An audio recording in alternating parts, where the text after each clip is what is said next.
Cassandra, what on earth is going on here? I want a clear explanation right now. Oh my, did something happen that's gotten you all worked up? Please don't play innocent with me. I came all the way here for Ben's wedding, and now I'm being told at the reception that my name isn't even on the guest list? And according to the staff, you're the one who specifically removed me from it. This isn't a simple mix-up, so I want to know why you did this. Give me a real explanation now. Because I sure did receive an invite from you guys and made sure to RSVP. An explanation? Oh dear, I don't think one is necessary. Isn't it obvious? You're simply not supposed to be here. That's why I removed you from the list, so you'd take the hint and leave without a fuss. Seems I overestimated you. Not supposed to be here? How can you tell me to leave my own brother's wedding? This is supposed to be one of the happiest days of his life, and I wanted to support him, not deal with this hostility. Up until now, I thought we had a perfectly fine relationship. Why are you doing this? This isn't the Cassandra I knew before. Don't try to make me look like the villain here. You've been fooling everyone, acting as if you're Ben's real sister. But I've learned the truth, so don't act all innocent. You're the one who's been lying about who you really are. Lying? What are you talking about? I haven't lied to anyone about anything. Stop pretending. I found out everything. You're nothing but an adopted child, taken in out of some misplaced pity. You're not really Ben's sister at all, but you've been parading yourself around like you're his blood relative. I can't believe you had the nerve to keep up this charade for so long. Adopted? Is that what this is all about? Yes, it's true that my uncle and aunt took me in after my parents passed away. I was legally adopted by them, and because of that, I've been Ben's sister for as long as I can remember. I'm not pretending anything. I am his sister, both by law and love. But you share no blood. Can you really say you're his sister when you're just some stranger that happened to be taken in? It's absolutely absurd, honestly. You may feel close to him, but family is about more than just paper and promises. It's about blood, lineage, and connection, things you can't claim. Look, my parents died when I was still young, and my uncle and his wife took me in, raised me, and treated me as their own child for over a decade. I've been part of this family through all the highs and lows, and they have always treated me as a daughter. I am family. You don't have the right to question that. I can't believe you're taking such a bold stance, as if you're a real part of this family. You have no idea what it's like to belong to a true family legacy. Ben's father is the head chef of a French restaurant that has been a symbol of fine dining for more than 100 years. Ben himself is training under his father, and he's going to carry on that legacy. You're a complete outsider in all of this. I know exactly who Ben's father is, thank you. I don't need a lecture. And my family has its own long-standing reputation. My father is the CEO of a company that has been passed down through generations. This isn't just a wedding, it's the union of two highly respected and prestigious families. And you, with your outsider background, don't belong in this kind of company. Look, I respect that your family is prestigious, but a marriage should be about the two people who love each other, not about impressing society. It's not fair to treat me this way just because I'm adopted. My background doesn't define my relationship with Ben or my place in his life. So please, let me go in and see my brother. I want to be here for him like any sister would. Enough! You don't understand the weight of this union. Surely you're aware that our company is planning a collaboration with Ben's father's restaurant to launch a new product line based on their signature dishes? Of course I know about that. Well, then you should also understand the scale of this project. It's expected to bring in billions in revenue. This wedding isn't just about a simple ceremony, it's about a strategic alliance between two influential families. And we've invited high-profile guests from all around. Having you here, someone with no real family standing, would ruin the image we're trying to present. You're like a stain on our carefully curated event. Let's get one thing straight. My father and Ben's father are brothers, meaning we share family ties. So by your logic, I have every right to be here. This isn't just about blood alone. Family is also about love, commitment, and shared history. Oh, please, spare me your little speech. You're from the Branch family. Branch family? What are you talking about? Exactly. You're not from the main family. You're from a secondary line, which is practically irrelevant. I don't care about anyone who's not part of the core family. To me, the main family is all that matters. That's where the true prestige lies. And as for you, you're not even a true branch, just an add-on, a hanger-on who was lucky enough to be adopted. You have no real place here, and I think it's time you accepted that. Now, I'll say it one last time. Leave this venue immediately. I can't believe this is happening. After all the years I've spent with this family, you're telling me I'm not welcome? That's right. It's time you realized your place. You don't belong here.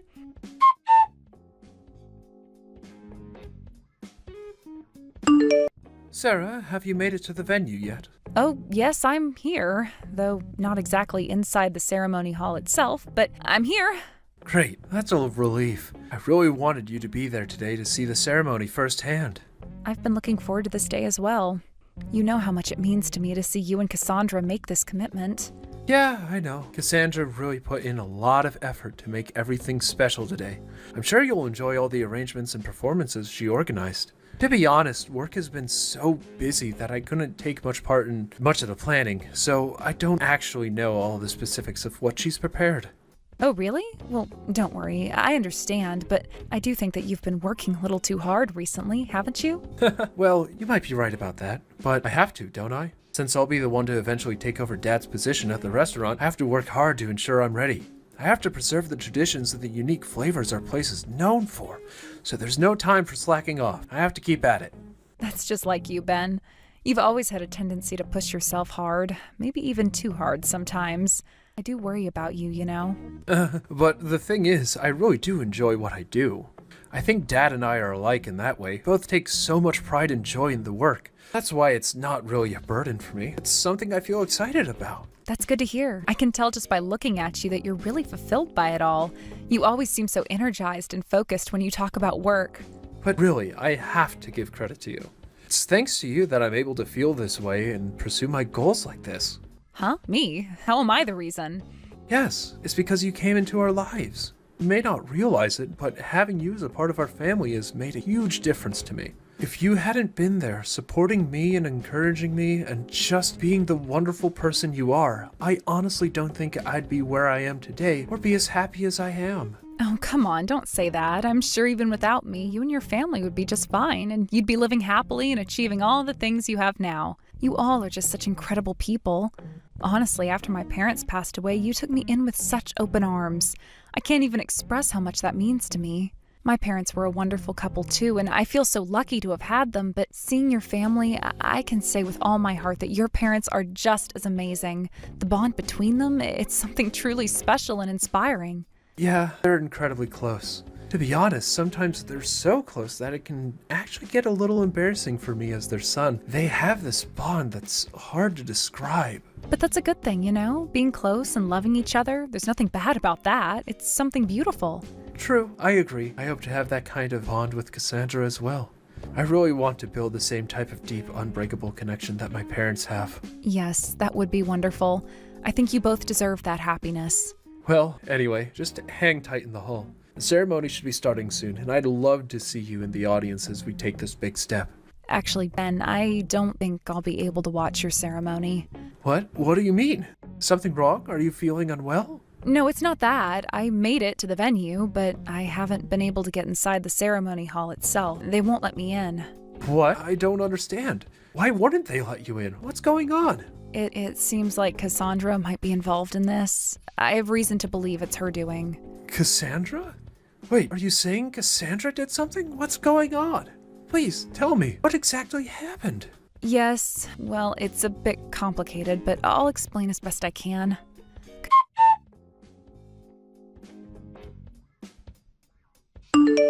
Cassandra, is there really no way I can be allowed to attend? I just don't understand why I can't participate in this day.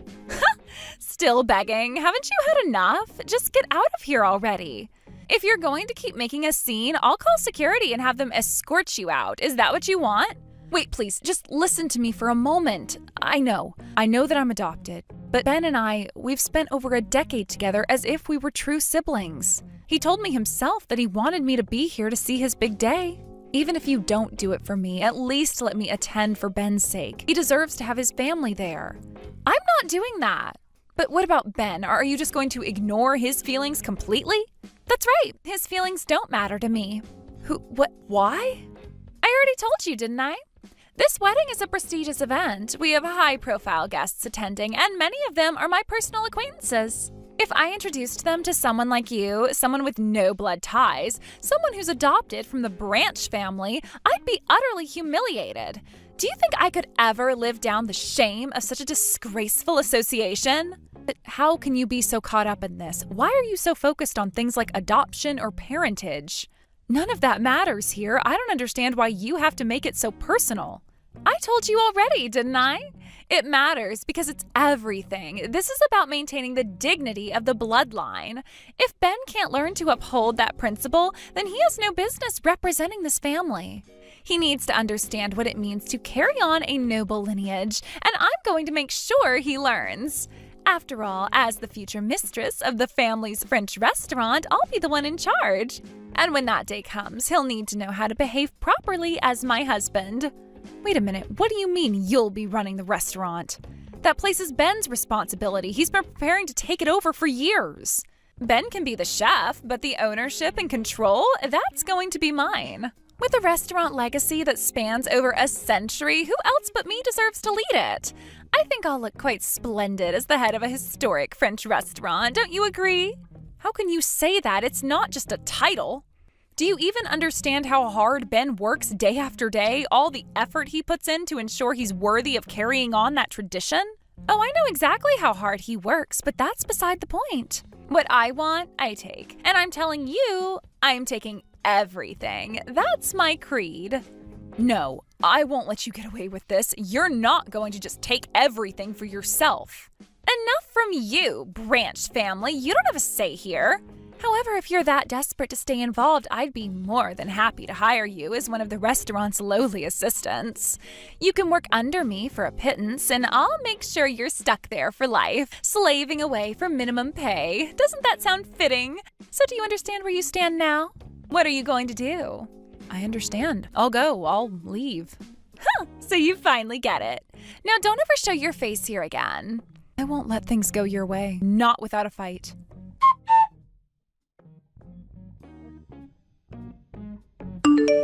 Hey, so did you actually leave? Of course, I've already left the venue. Good! Now we can finally have this wedding without any issues. Glad to hear it. Now there's something else I need to make very clear here. What, is there more? This will be the last thing. I need you to understand that from here on out, we expect you to cut all ties with us. I mean, not just with us as a couple, but with our entire family. Excuse me? Why on earth would I do that? I've already accepted not attending the ceremony, but to sever ties with my family? You have no right to dictate something like that. I will always be family to my uncle, to Ben. That won't change. Just stop leeching off of us already. Leech? Did you just say leech? Yeah, you're just trying to live off what Ben's father and Ben himself earn, aren't you? That's the only way you know how to survive. Well, I'm telling you right here and now, that's going to stop. That's ridiculous. I have my own job and I make my own way. Liar, people like you who have no family of their own can't help but live off of others, clinging to them. That's not true. Either way, moving forward, you'll have no association with us. None. Fine, I won't deal with you any further. Is that enough for you? Good. After the wedding, I'll be sure to have a little talk with Ben's father about all of this too.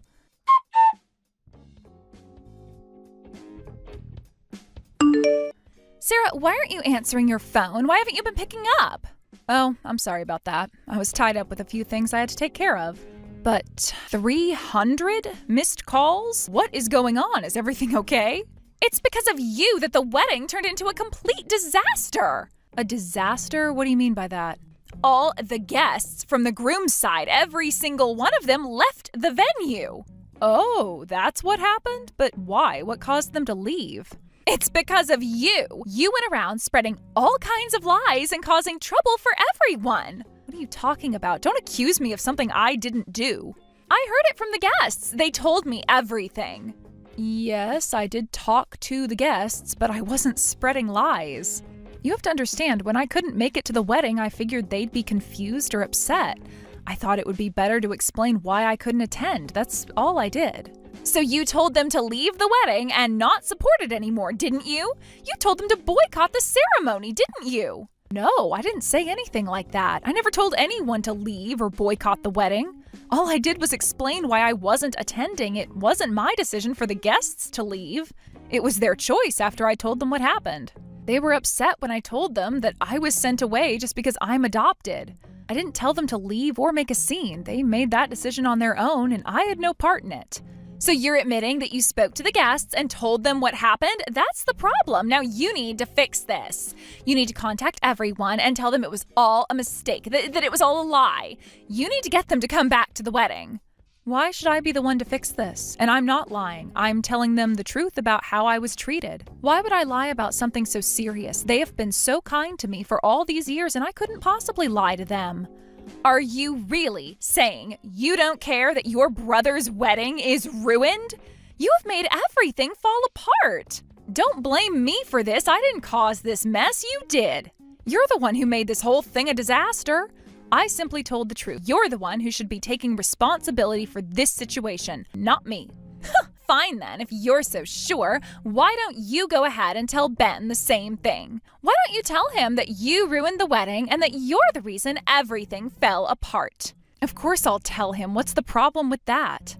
You think Ben will just accept that? Do you really think he'll be okay with the fact that you're the one who ruined the whole ceremony? Ben will understand the truth. If he has any doubts, I'll explain everything to him. I'm not worried about that. You really think Ben will just listen to you and ignore what I say? You are so wrong. Ben has always believed in me. He trusts me more than he'll ever trust you. Oh, really? Well, that's fine. Let's see what happens when I tell him everything. I'm sure he'll see the situation for what it really is. I'm sure he'll see the situation for what it really is. Ben is going to be heartbroken when he finds out you're the one who caused all of this. Ben might be upset, but he will understand why it happened. He knows that I would never intentionally ruin the wedding. He'll realize that it's not my fault. Don't think for a second that Ben is going to forgive you for this. This is unforgivable, Sarah. I'm telling you now, Ben will never let you off the hook for this. We'll see about that. Ben and I have a very strong bond. He won't believe you over me. And even if he's upset, he'll understand that I wasn't the one who caused all of this. I have done nothing wrong. Well, I'll make sure to tell him what exactly happened. I'll make it very clear who is responsible for this mess. Feel free to do that, but I'm telling you, Ben will trust me. He'll know I was just being honest with the guests. He won't take your word for it. You'll see, after everything is said and done, Ben will never forgive you for what you've done today. You'll be the one to lose him, not me. You think so? Well, Ben and I have always had a strong relationship, and nothing you can say can change that. If he's upset now, he'll get over it once he hears the full story. I am confident he'll see things my way. We'll see. But just so you know, no matter what happens, you're the one who's going to regret this. You've caused nothing but trouble. And you're the one who's responsible for everything going wrong. Don't try to shift the blame onto me. Ben will know the truth, and he will understand what happened. He'll see who really caused this mess, and it wasn't me. You'll never get away with this, Sarah. I swear you won't. We'll see about that. I'm not going to be the one who loses anything in the end. I'll make sure to get everything sorted, and I am confident Ben will understand once all of the details come out.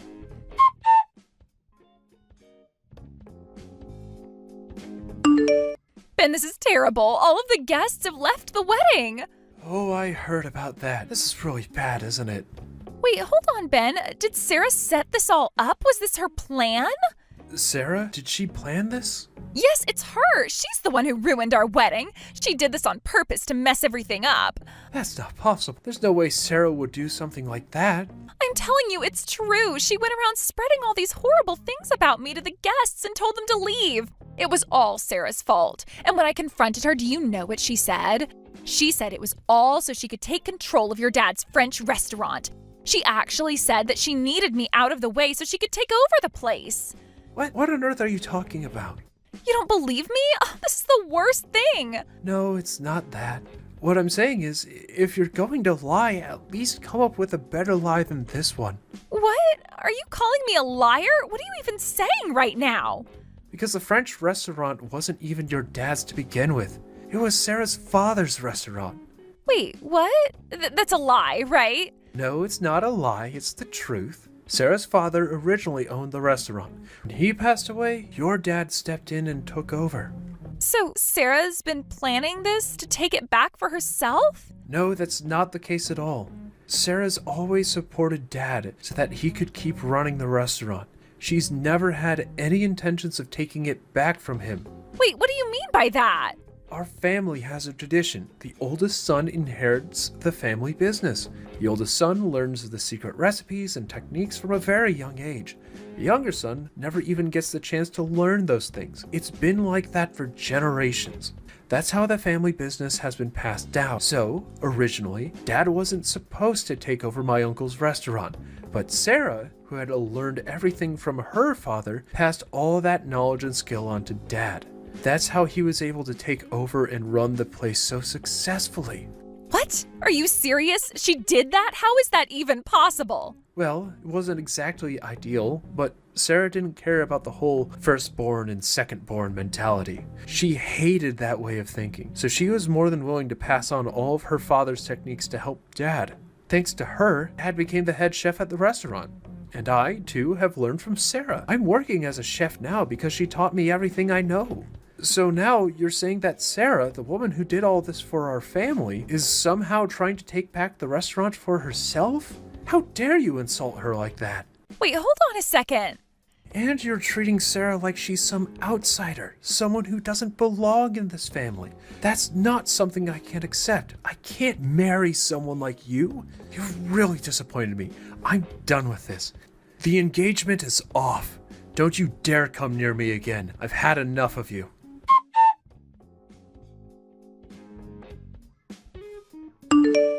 I can't get a hold of Ben anymore. Of course, Ben is angry too, you know. What did you expect after all this? I never thought you were a part of the main family. I honestly never saw that coming. Please stop saying things like that. I really dislike it when you make assumptions about me like that. So does this mean the engagement is officially called off now? Is that what you're saying? Yes, that's exactly what I mean. I guess there's nothing we can do about it at this point, is there? Well, it's unfortunate, but sometimes these things happen and we can't change the outcome once it's set in motion. After all, there's more at play here than just the engagement. This isn't your only problem now. What are you talking about? What do you mean there's more at play here? You know about the collaboration product launch, right? The one we were all supposed to work on together? Well, that's been canceled too. What? You can't be serious. This can't be real. I'm absolutely serious. There's no way around it. Honestly, how can anyone trust people who go around talking about their family being some kind of noble, prestigious lineage and then call branch families like mine nothing more than trash? How can you expect anyone to trust that kind of attitude? And if that's how you think, then there is no way we could ever work together with people like that, right? It's a matter of principle, and my uncle has always made it clear that protecting the store's tradition and reputation is the most important thing. Wait, does that mean we're really cut off from your family now? Is that what you're saying? We've lost all ties with you? Yes, I think that it's fair to say that. Look, the person who's most angry about all of this is my uncle. If I were you, I'd stay away from him for a while. Seriously, you don't want to deal with the aftermath of this situation. It's better that you just lay low for now. Trust me, it might be better if you don't face him anytime soon. So that's it then. If that's how it's going to be, then fine. I don't care anymore. Really? You're just going to give up like that? What happened to all that enthusiasm? Honestly, I thought that you were more invested than that. Originally, I was only considering marrying Ben because I thought he was the heir to an established French restaurant. I thought it would be a good match for our family, but now that the engagement is off, I'm perfectly fine with it. Honestly, it doesn't even bother me anymore. Are you serious? You seemed pretty invested in him, though. I thought you really cared. Oh, that was all just an act, obviously. You really think I'd let myself get worked up over something like that? Men are so naive. It's almost laughable. They'll fall for anything. Well, if you say so, I guess that's it then. This is goodbye. Yes, it seems like it's time for us to part ways, but don't worry, I'll be fine. I'll just find another rich man, someone better. My family's always been involved in these high society events where the wealthy gather. You wouldn't believe how many potential matches there are in places like that. Honestly, if I go to those events, I could easily meet someone much wealthier than Ben. Huh? There are places like that? Oh, it's not really something you'd know about, I guess. It's a whole other world. You wouldn't really fit in anyway, so don't worry about it. Are those events only for rich people then? Yes, that's right. Only those who are chosen are allowed to attend. It's an exclusive circle. Well, I guess you won't be going to those events then.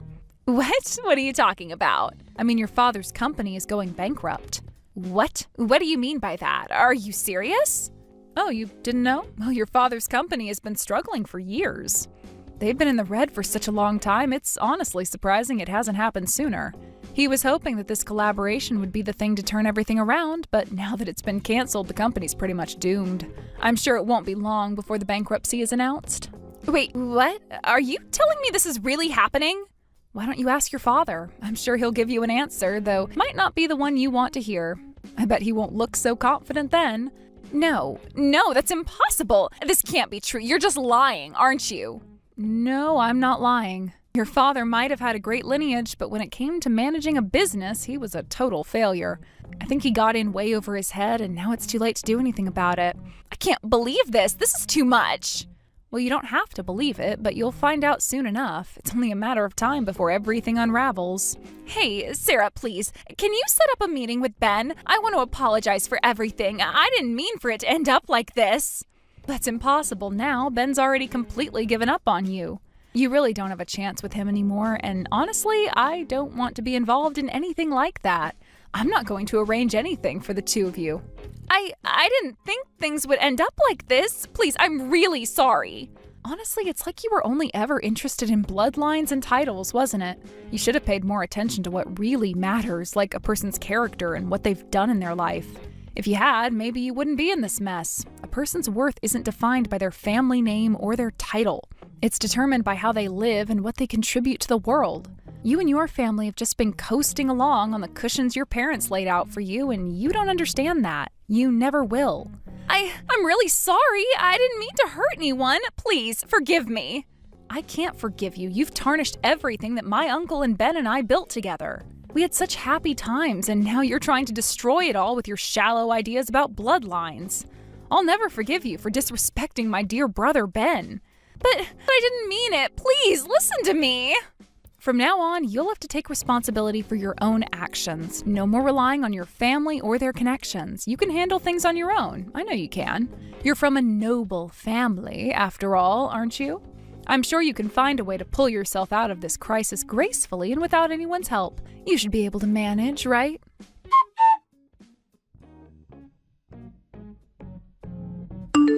Sarah, have you already gotten home? Yeah, I think I'll be there soon. Are you still at the venue? Yeah, I managed to get Cassandra to admit to breaking off the engagement. It was really tough, but I somehow got it done. Good job. You really worked hard. Sarah, I'm sorry. Didn't mean to make you feel uncomfortable or upset. Oh, don't worry about it. Honestly, just knowing I helped stop you from ending up unhappy is making me feel better. That's enough for me. I was rushing into the idea of getting married because I thought I had to take over the family business. I thought I needed to settle down quickly to prove myself worthy of inheriting the store, but now look where it's gotten me. Honestly, that's exactly what I've been telling you, and it's what my uncle's been saying too. Neither of us wanted you to feel pressured into making such an important decision so quickly. You're not meant to rush into things like this. Take your time and go at your own pace. Yeah, I know. Thank you for understanding. It's just, I guess I got so caught up in everything. But now I realize I need to figure out things for myself. There's no reason to let others push me into something I'm not ready for, especially not something as big as marriage. Of course, take all the time you need. Life isn't a race, and you don't have to rush to meet other people's expectations. You deserve to make the right decisions for yourself, not just because someone else is pressuring you. I'll do that. I'm really grateful to have you by my side, Sarah. Thank you.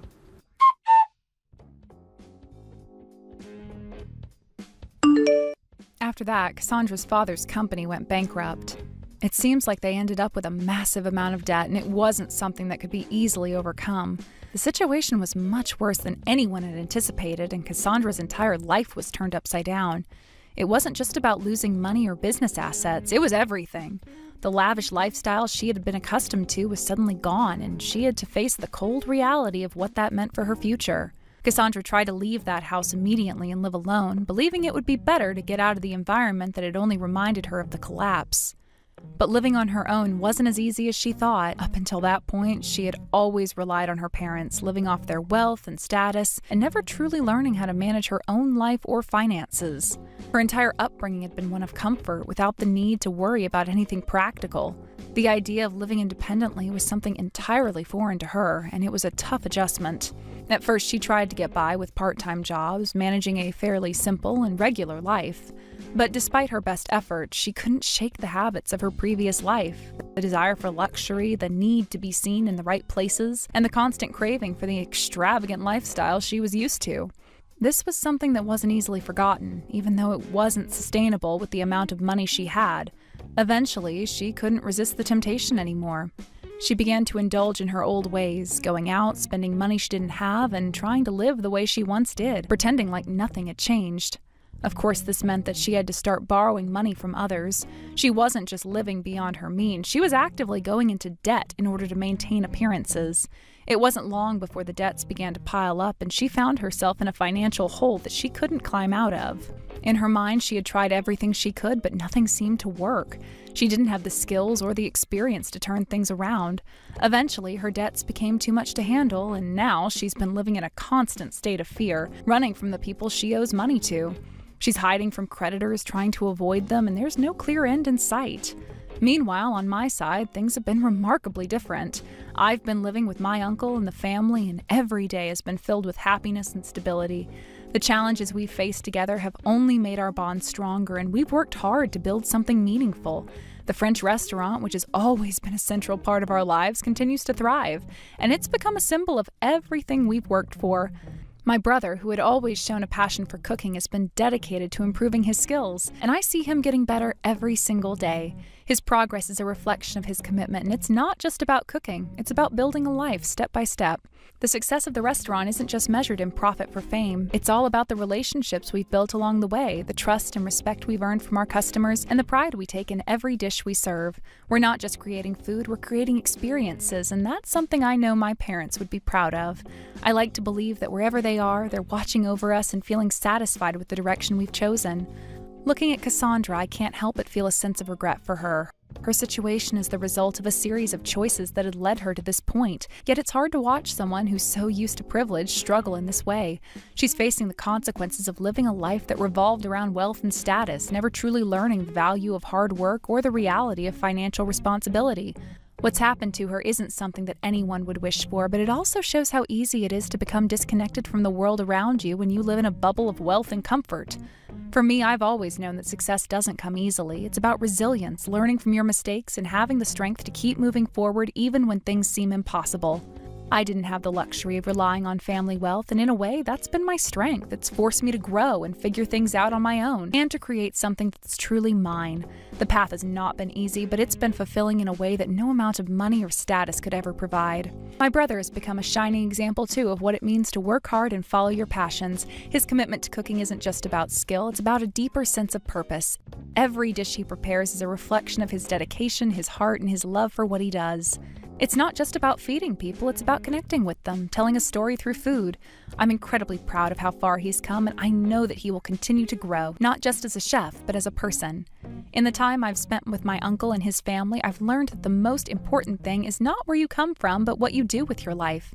Success doesn't come from bloodlines or inherited wealth, it comes from the choices you make and the effort you put into what you truly care about. It's something I've learned from my uncle, and something that I believe my parents would have wanted me to understand.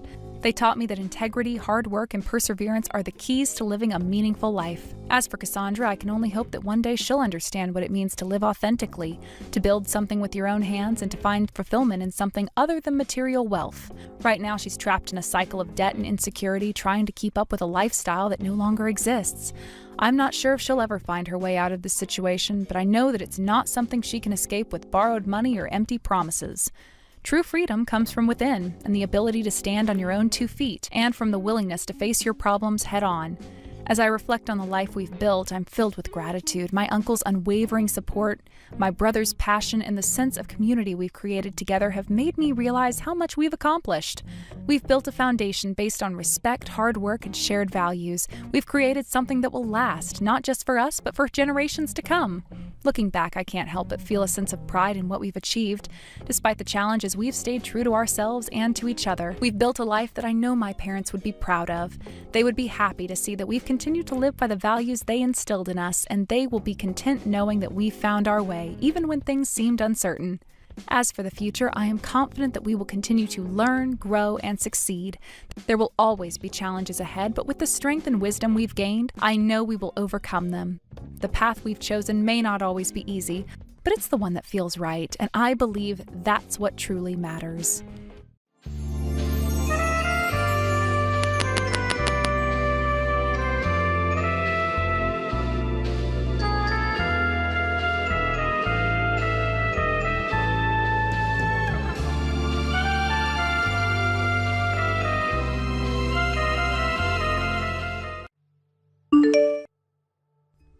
Hey, old lady, why are you still hanging around here at my house? Seriously, it's getting ridiculous. Just hurry up and get out already, you useless old hag.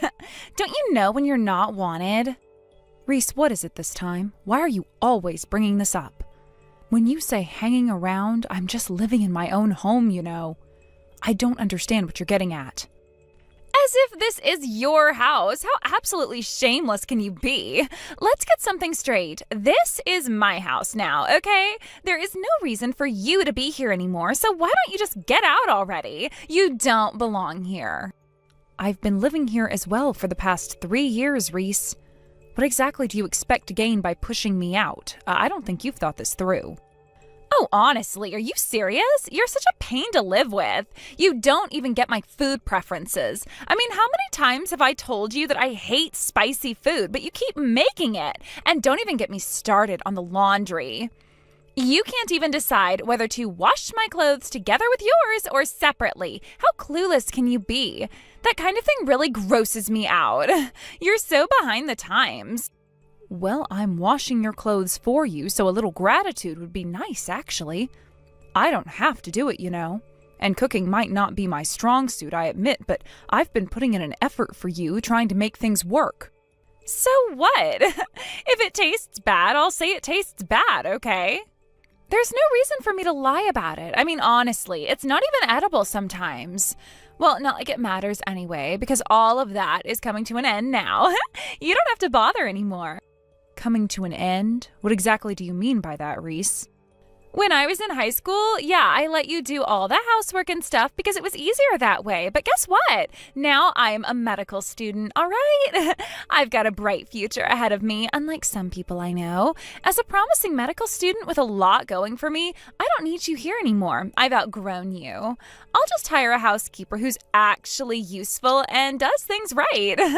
So, are you going to pack up and get out now, or do I have to throw you out? Isn't that going a bit too far? I'm still a part of this household, you know. You're really planning to kick me out just to hire a housekeeper? That is just absurd, Reese. Who exactly is going to pay that housekeeper? You're busy with your studies and you don't even have a part-time job. So how do you intend to afford a housekeeper? I'd really like to know your plan for that. Huh? As if I would be paying for it myself. Do you even know me? Dad will cover it with future earnings or something, so I'll be fine. I'll have him pay for everything. With future earnings? Oh, that is just ridiculous. That's not how things work in the real world, Reese. John doesn't have the funds to cover that, you know, unfortunately. It would be nice if he did, but that's not our reality. It would probably be better for both of us if you stopped thinking up ideas like pushing me out, don't you think? There's really no reason for it. Are you trying to say you're underestimating Dad's capabilities or something? Do you actually think he can't do it? Have some faith in him. No, that's not it, Reese. You're misunderstanding me. I'm just giving you my honest opinion. I know that you're John's stepchild, and I understand that you don't feel warmly toward me. I get it. But I still want to offer some guidance so you don't make mistakes. I don't want you to regret anything later. Wow, that attitude of yours is so high and mighty, it's giving me chills. It's like you think you're better than me or something. Honestly, I don't care at all. You're not family to me, and that's the truth. And you're just a housekeeper who's underestimating Dad, by the way. Just get out already. Do you even know how much my tuition costs? It's $300,000, all right? That's a lot of money. Yes, Reese, I'm fully aware of the amount. I know exactly what it costs. And Dad's already covered all of it, you know. So that just goes to show that he obviously has enough to take care of me and all my needs. Honestly, you probably married him just for his money, didn't you? That's why you're here, isn't it? Don't you think it's time you set him free? You've had a good run. Honestly, seeing you around the house just annoys me to no end. Just looking at you is irritating. Do you really think John was the one who paid that? You believe he covered it all? I understand why you'd think that, but that's not exactly how it went. Whatever, just get out by the end of the weekend, all right? I don't care how you feel about it. If I come back and your stuff's still here, I'll throw it all out without hesitation. You've been warned. I'm not going to let you just do as you please, Reese. I have rights here too. Reese, why don't we have a proper discussion with your father? I think he needs to hear about this. Do you think I have time to chat with some housekeeper? Do you really think that? I'm an elite medical student, all right? I don't have time for you or your silly arguments. It's just a waste of my energy. A housekeeper? That's all I am to you now? You really don't have a shred of respect for me, do you? Fine, if that's how it is, I'll speak to John about this. I understand now. I'll handle it.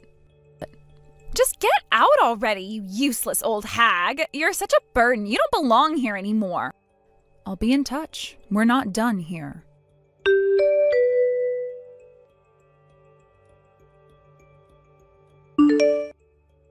John, about Reese's tuition, haven't you talked to her yet? I told you to make sure to find the time to sit down with her and discuss it properly. I understand that it's hard to find the right timing, and maybe it seemed like the moment just never came up, but I really thought you had already explained it to her by now. Reese's tuition? What exactly do you mean? What do you mean, what? I'm talking about the fact that I'm the one who covered her tuition payments. You were going through a lot at the time, and I stepped in to take care of it, didn't I? I thought it was the right thing to do because, after all, we're family. Oh, right. That. Yes, of course. I'm thankful to you for that. I mean it. I really appreciate that you handled it.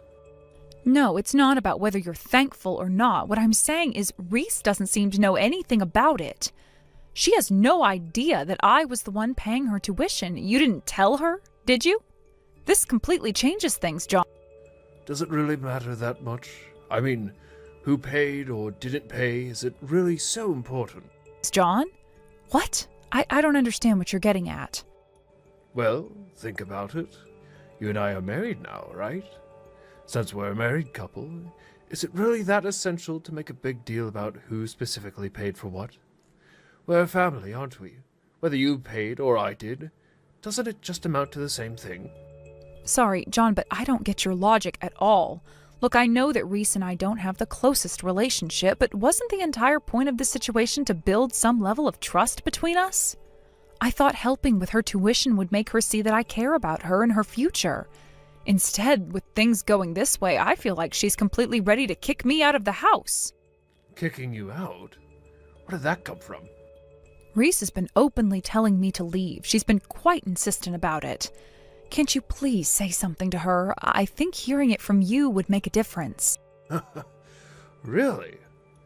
That sounds just like Reese. She has always been a bit outspoken, hasn't she? John, this isn't a laughing matter for me at all. Honestly, it feels like you don't understand the impact this is having on me. I understand my daughter, truly. The fact that she's acting out with you, saying such bold things. I think it's because she actually trusts you in her own way. I know it seems harsh, but maybe it's her way of trying to be close to you. I really don't think that's what's happening here, John. Trust me, everything will be fine. You just need to have a little faith in Reese. She's just being herself and she'll come around. She's always been like this. John, It's not as simple as just trusting her or not. How about this? Let's set aside some time next week. Let's make sure the three of us can sit down and actually have a proper discussion about this.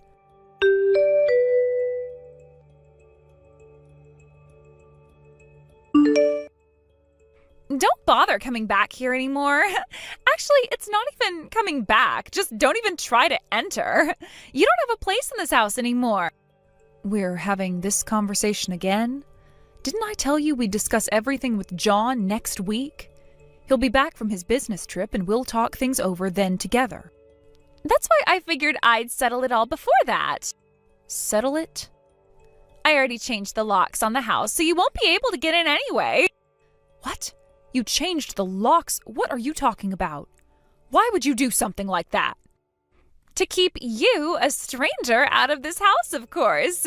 You still don't get it? A stepmother like you was never needed in the first place. But to go as far as changing the locks? That's how unnecessary you are. You're just a stranger. You're no parent. I've changed the locks, so don't ever come back to this house. Then I'll stop paying your tuition. Liar. Dad's the one paying. Fine. Whatever. I don't care anymore. I'm tired of going back and forth with you like this, so let's just end it. All right, I won't come back to that house. And I'll cut all ties with you and become a stranger, just like you want. Are you happy with that? We were strangers from the beginning anyway. True enough. All right, let's go back to being strangers. I don't get along with you, and I don't think of you as family anymore. I'll also be expecting your repayment for the tuition. You're going to regret this, but that's not my concern anymore. Saying whatever nonsense you want. I don't need you. I never did. And it's not just me. Dad didn't need you from the beginning either. You're just a gold-digging leech who latched on to him. You probably thought you could milk even more out of us once I became a doctor, but it's not going to work that way. Sure. All right, whatever. Say whatever you want. Then I guess this is goodbye. I'll have a moving company pick up my things, so don't go throwing them out. Goodbye, Reese. I don't want to hear anything more from you. I'm done with all this. I don't need to keep talking to you. Then it's settled. I'm not going to change my mind, and you should be happy with the way things are. It was always going to end up like this. I don't care. It was only a matter of time. You've never been a part of this family. You've always been an outsider. You think you've won? You'll see what happens when all this blows up in your face. I'm leaving for good, but don't expect any help in the future. Don't come running to me when you realize you've made a mistake. I'll be just fine without you. You've always tried to control everything, and now you've gone too far. You're not going to get away with thinking you can do whatever you want. There are consequences, Reese. Don't be surprised when they come back to bite you. I'm done with your threats. I'm not afraid of you anymore. Well, we'll see how long that lasts, won't we? I've already moved on from this. You should do the same and get out of my life.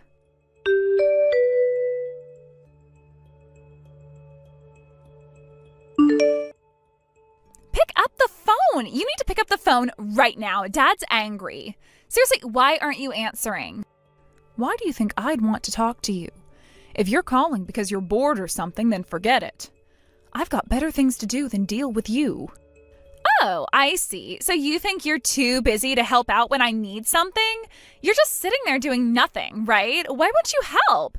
Just pick up the phone already. Don't you care about what's going on? Seriously? You're still this arrogant, huh? Even after everything that's happened. You still think you can talk to me like you did when things were normal? I am honestly shocked. You need to get over yourself. I don't know why you act like this, but you really need to understand that no one will put up with it in the real world when you get out there. People won't just give in to your attitude, and you'll be in trouble if you don't start learning some manners. Oh, please, whatever. You're always like this. You're always acting like you've got better things to do. But this time, I need your help. You need to help me out right now. I don't care what you think. Just pick up. You need help, huh? Well, I don't think I'm going to give you the time of day. I have no reason to deal with you anymore. Wait, what do you mean you won't? Don't you understand that I need you to help? I don't have anyone else to turn to right now. I need you to do something, anything. Just pick up the phone, please. It's urgent. Well, I don't know why you'd think I'd help. It's not like we have a relationship anymore, and to be honest, I'm not interested in hearing what you have to say. I've got my own life to live. I don't owe you anything.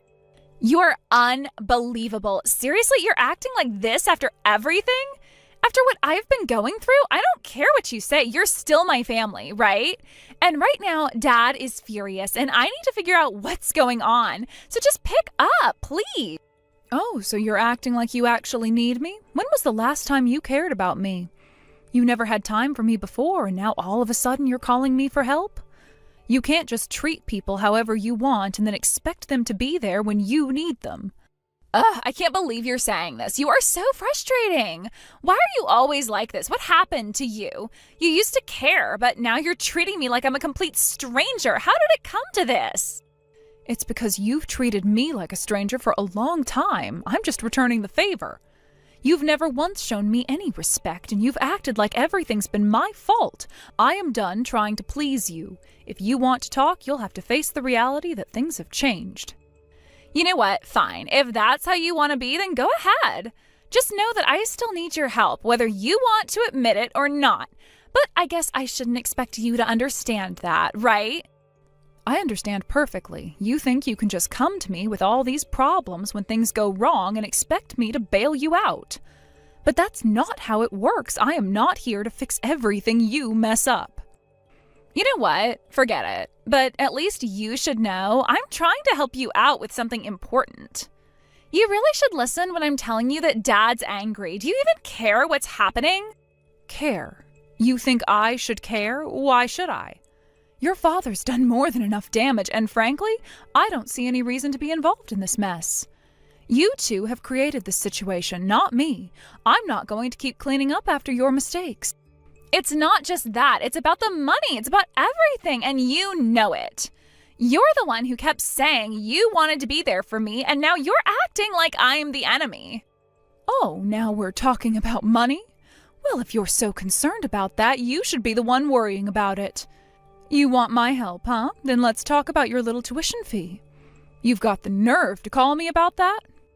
Wait, what? What do you mean by that? What are you talking about? I'm talking about the $300,000 that I paid for your education. You think you can just ignore that and not pay me back? What? You're joking, right? You didn't actually pay for my tuition, did you? Why would I be joking about this? I paid for it. All of it. Every last cent. I paid for your schooling because you couldn't afford it. Your dad couldn't afford it either, and honestly, he didn't even try to help. I was the one who stepped in, hoping it would help you out and bring us together as a family. But now you act like none of it matters. Why is that? Wait, hold on. Dad didn't pay for it? I thought he did. What do you mean by all of this? Of course he didn't pay for it. He could barely afford his own bills, let alone pay for your schooling. I was the one who made it happen because I thought it was the right thing to do. But now that you've moved on from me, you want to forget that I've been there for you all along? What are you even talking about? I didn't know any of this. So wait, Dad didn't say anything about it? No, he didn't, and now you're finding out the hard way. All those years of ignoring me, and now you finally realize I was the one who kept everything together. It's funny how you never saw it that way. But why didn't you tell me? Why did you keep this from me? Because frankly, you didn't deserve to know. You were too busy running around your own selfish needs, not caring about anyone else. I thought maybe if I helped, things would turn around, but I was wrong. I was naive. This is crazy. I didn't know any of this. Dad told me he could afford it, and I always thought he was the one who helped me. It's clear you didn't know anything, and that's exactly what I mean. You've never taken the time to understand anything beyond your own needs. That's why I'm done. So what, you're just going to cut me off like this? Yes, that's exactly what I'm doing. I'm cutting all ties. You'll have to deal with your father's mess by yourself. I've done enough. Wait, no! You can't just leave me to deal with all of this alone! I can't believe this is happening! Believe it. You'll have to handle all of this yourself. I'm not going to bail you out anymore. You'll have to figure it out just like your father. I'm done playing the role of the fixer. But what about everything else? What about my tuition? You're just going to let it go? You need to understand that I'm not going to support you forever. You need to stand on your own 2 feet. You owe me money now. Don't think I'm just going to forget that. This isn't fair. Why didn't you ever tell me any of this before? Why wait until now to drop this bomb? Because I'm done. This is the end. You'll have to pay me back somehow, and I'll make sure John does too. There is no way out of this for you. How am I supposed to pay all of this back? I can't do this on my own. You don't have a choice. If you want to continue your education, you'll have to find a way to pay for it. You can't expect me to keep helping you. This is all too much. How did everything go so wrong? It went wrong because you never took responsibility. You always thought someone else would step in and fix things. Well, now you know. No one's going to bail you out anymore. You're right. I should have done better. But please don't leave me like this. It's too late for that. You've got to face the music now. It's over. And as for John, he's not going to be able to help you either, so good luck with everything.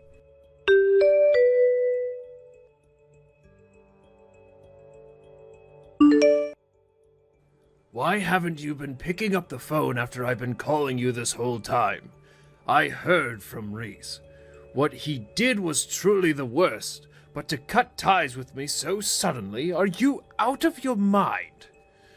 Aren't we supposed to be a couple, supporting each other, helping each other through difficult times? What happened to that? I thought that was what marriage was about, but now you're acting like I'm some kind of stranger to you. You can't just throw everything away like this. This is not how things were supposed to go. Huh? What are you talking about? You still don't understand? You don't realize that you created this situation yourself. All of this is because of your own actions. You're the one who's responsible for all of this chaos, so stop pretending like this is all happening to you out of nowhere. I am done trying to explain things to you, but you really don't seem to get it. Why would you say something like that? Are you seriously blaming me for all of this? You can't possibly be saying that it's all my fault, can you? If you hadn't been hiding things from Reese in the first place, none of this would have happened. If you had just been honest with him, things wouldn't have gone this far. You wouldn't have lost everything, and I wouldn't have had to take responsibility for things that weren't mine to begin with. I forgave you for your business failure, your debts, and even your affair. I let it all slide because I thought we were family, that we were in this together. I thought we could get through this as a team, but you just keep making things worse, John. I supported you through all of that, and now look where we are. You still don't get it, do you? You can't just ignore the consequences of your actions. You have to face them now. Affair? What are you talking about? You don't mean that. Don't worry, I never told Reese about that. I couldn't bring myself to do that to her. It would have been too cruel for her to know that her own father was such a scumbag. Can you imagine how that would have affected him? She would have been devastated. She doesn't deserve that. It's bad enough that she's going to have to deal with the fact that you can't even afford to pay her tuition. She won't be able to continue college, and she's going to have to work part-time just to survive. Meanwhile, she's going to be stuck trying to support a useless father like you. Hold on, I didn't have an affair. Why are you bringing that up now? Yeah, well, we're not at the point where we're going to discuss that anymore. The time for those kinds of talks is over. I've already left everything else to the lawyer. Now you need to focus on yourself and, most importantly, on your daughter. I am done wasting any more of my time on you. I've given enough, and I am not going to continue to involve myself in your problems. You should really start thinking about your daughter and stop acting like this is all just someone else's fault. She's the one who's going to suffer from all of this, so maybe you should consider that. You should try being a father for once. You have failed in so many ways, but there is still time to make things right. Well then, John, goodbye. I'm finished here. I'm not going to deal with this any longer. From now on, you need to handle things with the lawyer. It's your mess, so clean it up. I'm done.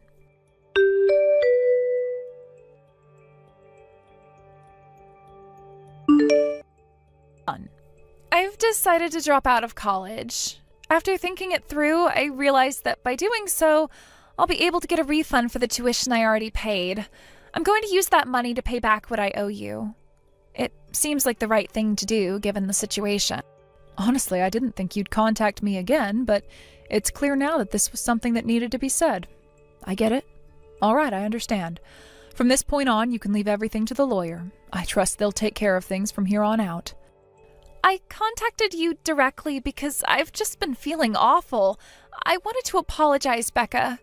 I know this probably isn't what you were expecting to hear, but I felt it was important to say that to you in person. Apologize? You're apologizing now? Yes, after talking to the lawyer and my dad, I learned that everything you said about what happened is true. I was completely wrong, and I failed to understand everything you were trying to tell me. I'm sorry for not listening, for not understanding. I was too blind to see it. I truly regret my actions, and I want to make it right, even if it's too late now. You don't need to apologize anymore, Reese. It's not going to change anything at this point. But I do have to say, I'm glad that you've matured enough to apologize. It shows that you've grown, and that's something I can appreciate. I know it doesn't change anything, but I truly didn't realize everything you did for me until things got this far. I was too focused on myself to understand the sacrifices you were making for me. I'm sorry, Becca. I know it's too late, but I want you to know that I'll do my best to move forward and take responsibility. I'll try harder, not just for myself, but for Dad as well. I'll make things right. I understand, Reese. I know you're still young and you have plenty of time ahead of you. You'll figure things out, even if it feels tough right now. Take the situation as a lesson and use it to guide your future. College may not have worked out, but I really hope you'll find something you truly want to do, something you can be passionate about. Wait, you knew about everything? You knew all along? Yes, I knew. I may not have shown it, but I've seen the effort you've been putting in, especially with your studies, like working toward becoming a hairdresser. I'm proud of you for sticking with it. You've shown me that you can learn and that you can grow. That's something I've always hoped for, and I'm glad you're finding your way. I never thought I'd hear you say that. Thank you, Becca. Thank you for everything you've done for me. I won't forget it. Well, I guess this is goodbye. We probably won't see each other again, but I wish you the best of luck, Reese. Take care of yourself, and don't forget to keep growing. That's all I want for you. Be well.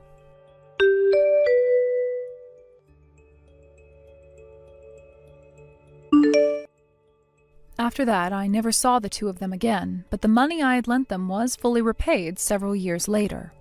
At first, I wasn't sure if they would ever make good on their promise to pay me back. There were so many uncertainties, and I couldn't help but feel frustrated. But life has a strange way of unfolding. Time passed, and I didn't hear from them for a long while.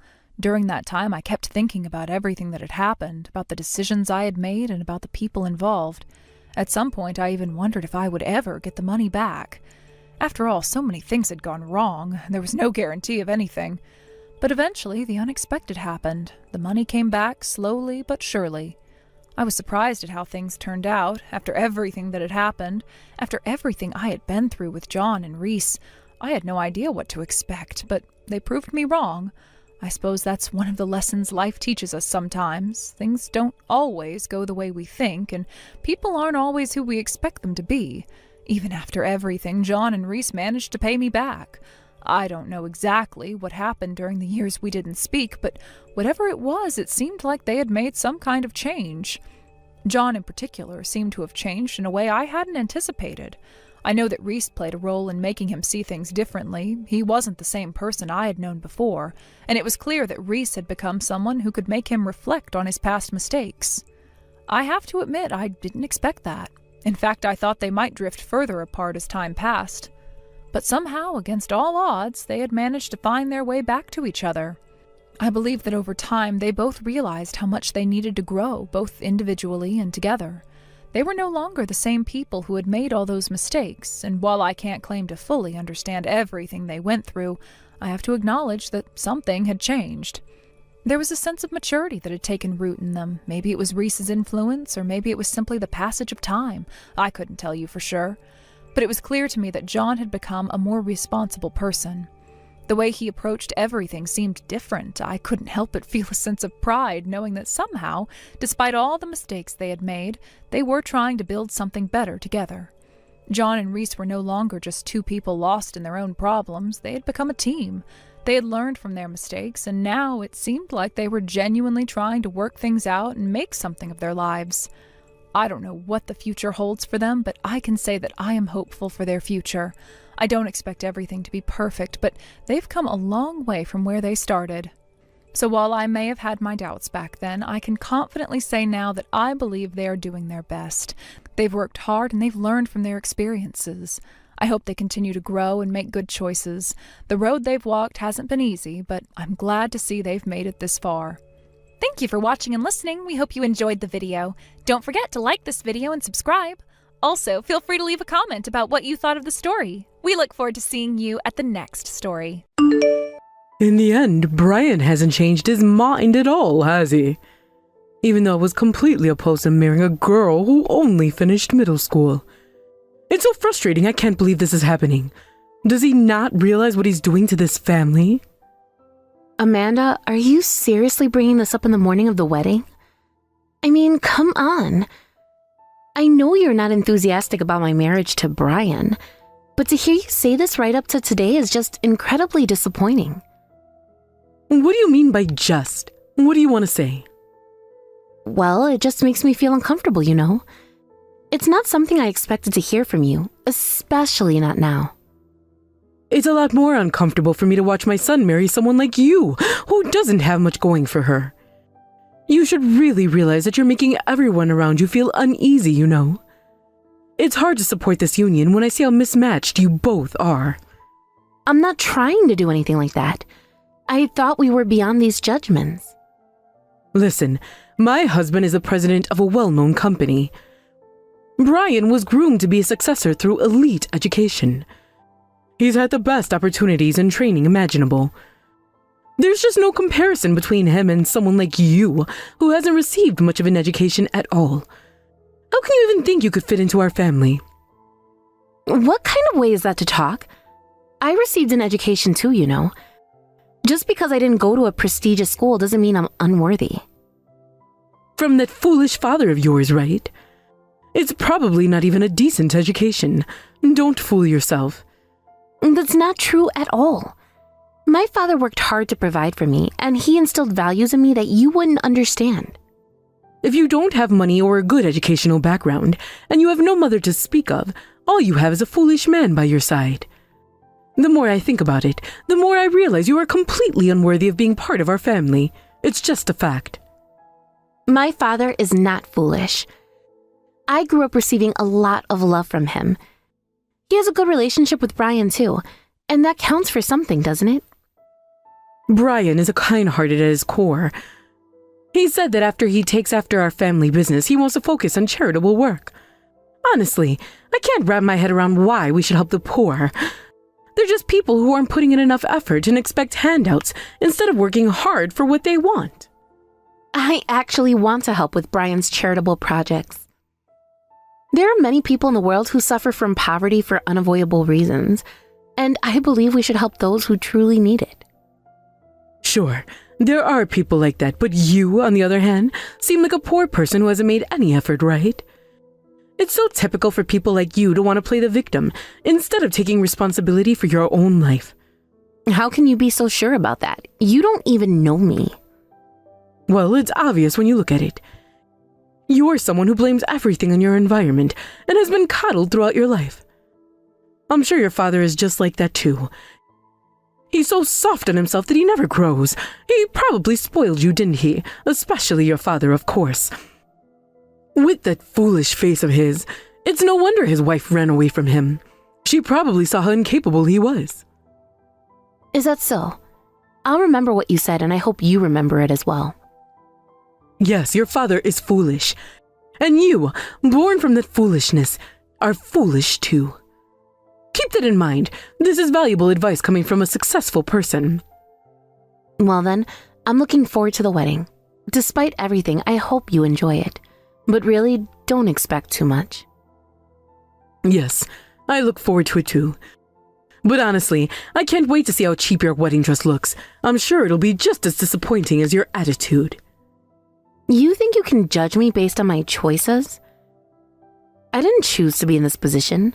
Life just turned out this way for me. You act like your life is perfect just because you have money. It's not about money, it's about standards. You don't understand the weight of what it means to marry into a family with a legacy. We have expectations and a reputation to uphold, and you don't fit into that picture at all. You need to understand that, for your sake as much as ours. I understand perfectly well. And I'm not trying to fit into your picture. I'm marrying Brian because I love him, not because I want to join your so-called elite family. If that's the only thing you care about, then maybe it's you who should take a step back and reevaluate your values. How dare you speak to me like that? You think your love is enough? Love doesn't pay the bills or keep the family name intact. You're in way over your head, Sophia. The sooner you realize that, the better off you'll be. You can keep your judgments to yourself. I'm not here to please you or anyone else. I'm doing what feels right for me, and I won't apologize for that. Just because you don't understand my choices doesn't mean they are wrong. Fine, do whatever you want, but just know that it will come back to haunt you. You're in for a rude awakening, and I can't wait to see how this all turns out. Good luck today. You're going to need it.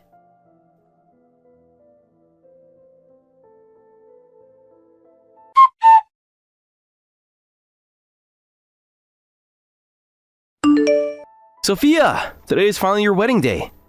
I might just burst out crying and make a scene, so please forgive me if I do. No, please don't shout. That would be so embarrassing for me.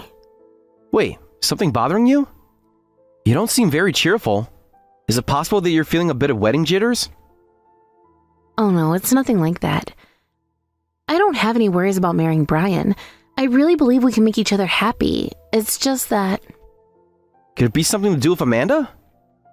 Huh? How did you know? Dad, do you know something about her? What do you mean, know something? Are you referring to the fact that Amanda has the worst personality in the world? Of course I know that. I've talked to her face to face before. Wait, really? What did she say? Well, I can't remember everything, but she was going on about her family background and education and stuff like that. In the end, I couldn't quite figure out what she was trying to say. Felt like she just wanted to boast about her family. I see. So you've experienced her attitude too. I've been dealing with her snide remarks all the time. Just a little while ago, she said something really awful. What kind of awful thing did she say? Well, it's not something you need to worry about, Dad. It was just the usual, I won't approve of your marriage kind of nonsense. To hear that on the morning of my wedding is just ridiculous, right? Come on, just be honest with me. What exactly did she say to you? You were looking down a little earlier, so it must have been something pretty harsh, right? Really, it's nothing to be worried about. I promise I'm fine. Did she say something about me? I'm sorry for always being such a burden to you. Huh? No, it's not that at all. Isn't it? You don't have to hide it. I know that I'm the one who's inadequate. I've always felt like I've troubled you in some way. You're not a burden at all. Remember the parent-teacher meetings? I was the one who made you embarrassed. The time I showed up covered in oil. That's ancient history. I really don't care about it anymore. I might have thought you should have at least wiped your face, but... Anyway, I'm really grateful to you, Dad. You raised me all on your own, and that's something I appreciate so much. If I were smarter and could earn more money, I would have been able to give you a more luxurious life. Instead, I've been the one relying on you, and you've even helped me out. Because of that, you couldn't even go to high school. It's fine. I chose not to go to high school on my own. Besides, you gave up your dream of becoming a comedian for my sake. That doesn't matter. It's not like it was my dream or anything. I was just invited to do some comedy. I always know deep down that I didn't have any real talent for it. But I've seen videos of your stand-up routines from back in the day, and they were really funny. You definitely had talent. No, that's not true at all. It really isn't. So you don't have to feel sorry for me. Today is my big day. You should focus on that. That's exactly why I can't help but reminisce about everything. Still, you're right. It wouldn't be good for me to dwell on my feelings. I'm really looking forward to seeing you in your wedding dress.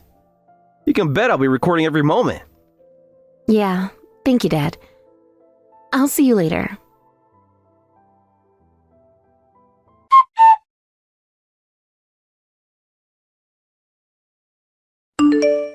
Amanda, what was that speech just now? Why were you only talking about me? Well, of course. I had things I wanted to say to you. My husband and I are simply respecting Brian's decision, but that doesn't mean we recognize you as a suitable bride. Everyone needs to understand that clearly. But to speak so ill of me like that, it's not just my reputation that's at stake here. You've tarnished your own as well. It's far worse for people to think we welcomed you as a bride. We have executives from my husband's company and CEOs from business partners here today. I had to say what I did to set the record straight. I can't believe this. I just can't accept it. Calling me poor and a high school dropout in front of everyone? And I'm supposed to give my speech after this? How am I supposed to show my face? Well, you could just show up with your usual downcast, miserable look. With no mother, no money, and no education, it's only natural for you to be looked down upon. You should be grateful that you even had a place in my wedding speech. How can you say that? You know this is my special day too. All I wanted was to enjoy my wedding and celebrate with everyone. But instead, you've turned it into a scene where I feel humiliated. Listen, this is about making sure everyone knows the truth. People need to see you for who you really are, and I'm just doing my part. If you're embarrassed, maybe that's just a reflection of the life you've led. You really don't care about how I feel, do you? You're so focused on your own image and what people think that you've lost sight of what today is supposed to be about. This day is not just for you. It's also about Brian and our family. And I'll do whatever it takes to protect our family's reputation. If that means I have to say some harsh truths, then so be it. But the things you said were cruel. You could have found a way to express your concerns without tearing me down like that. It doesn't matter if I come from a different background. I still have feelings. Oh, please. Feelings don't matter when it comes to the real world. People will judge you based on where you come from, and you need to accept that. If you want to fit in with our family, you'll need to toughen up. I can't believe you think this is acceptable behavior. Today is supposed to be a celebration of love, but you turned it into a competition of social status. How can you be so heartless? It's not about being heartless. It's about being realistic. If you can't handle a little criticism, how will you handle the real challenges of being part of this family? It's a tough world out there, and you need to be prepared for it. I can handle challenges, but not like this. Your words have hurt me deeply, and they've made this day feel like a nightmare instead of a celebration. I just want to be accepted for who I am, not judged based on where I come from.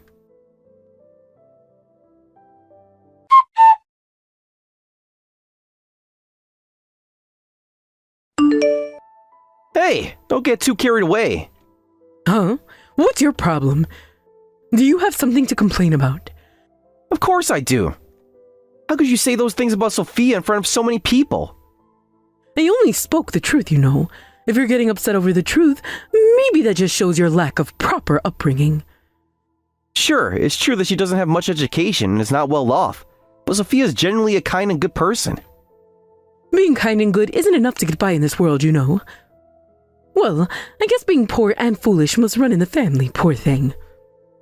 You can make fun of me all you want, but I will absolutely not allow you to insult Sophia like that. No, really? And what are you going to do about it? Someone like you, who has no power, how could you possibly get back at me? I'll just punch you right in your face. You would raise your hand against a woman? That's disgusting. I'll definitely have to let everyone know about this later. I'll let Brian know too. Maybe he'll reconsider marrying you after hearing about this. Damn it! I will not forgive you. Absolutely not. Don't act tough when you can't do anything. Come on, Sophia's speech is about to start. Sophia's in shock, and the ceremony has temporarily paused. The guests are all taken aback. What? Everyone seems to be enjoying themselves. If you really think that, then you're even more of a fool than I thought. No one was having a good time. They were just murmuring and looking around. You may have seen it that way, but everyone was laughing at the situation.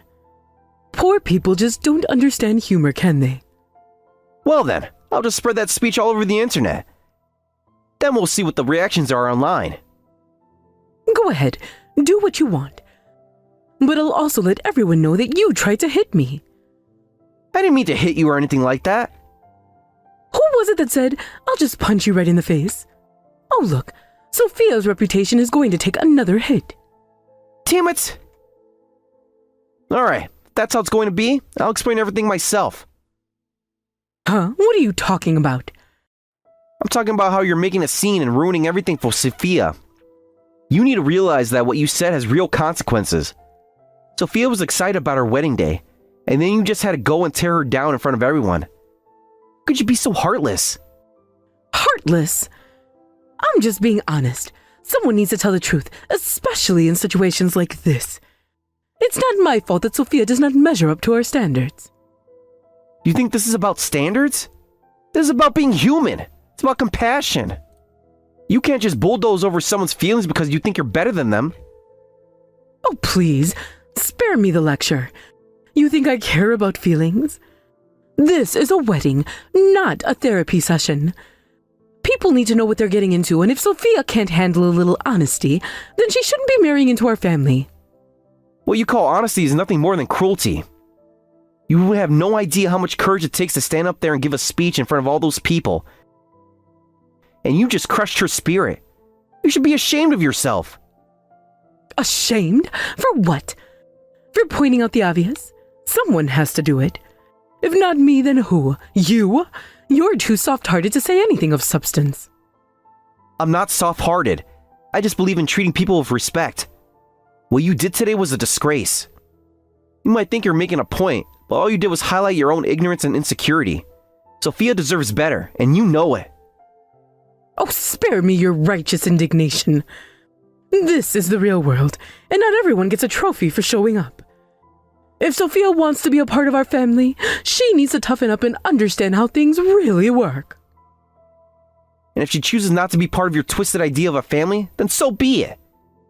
You need to accept that some people can be kind and still stand tall without fitting into your mold of success. You might want to take a look in the mirror and reevaluate what truly matters in life.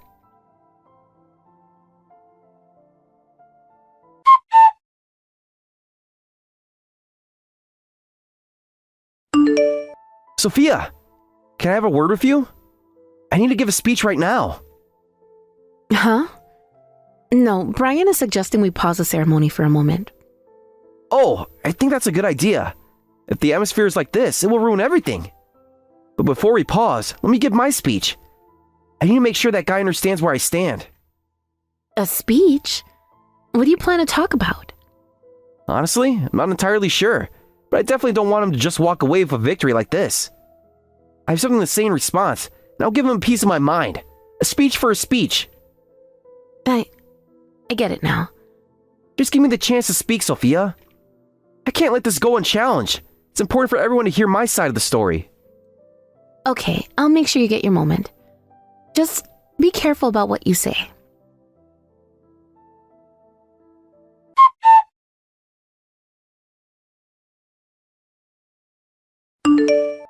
You, don't get too full of yourself.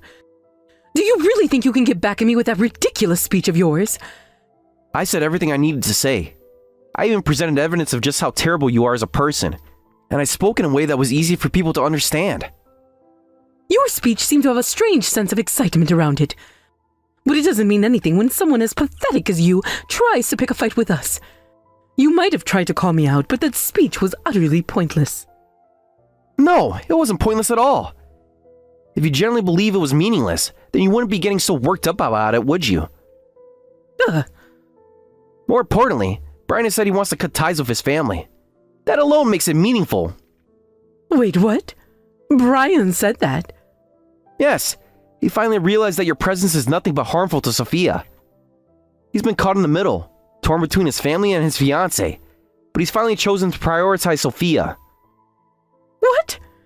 What will happen to our company then? It's far too convenient for him to just withdraw from being the successor at this point. I'm not well versed in company matters, but whether Brian decides to step down or not, the company is in serious trouble, isn't it? What do you mean? There are important clients here today, right? If I were an influential person, I wouldn't want to be associated with a company whose representative publicly mistreats his wife. Moreover, there's evidence out in the open showing that this kind of mistreatment happens on a regular basis. Right now, it seems your husband is busy apologizing to the guest. Wait, is that really happening? You're a bit too oblivious to the situation, aren't you? Things are far more serious than you think. I need to do something about this immediately. You have to understand that your actions have consequences. Your husband's reputation is on the line, and so is the future of your family's business. If Brian truly decides to cut ties, it will reflect poorly not only on him, but on you as well. This is not just a small issue that can be brushed aside. I can't believe this is happening. I need to talk to Sophia right now.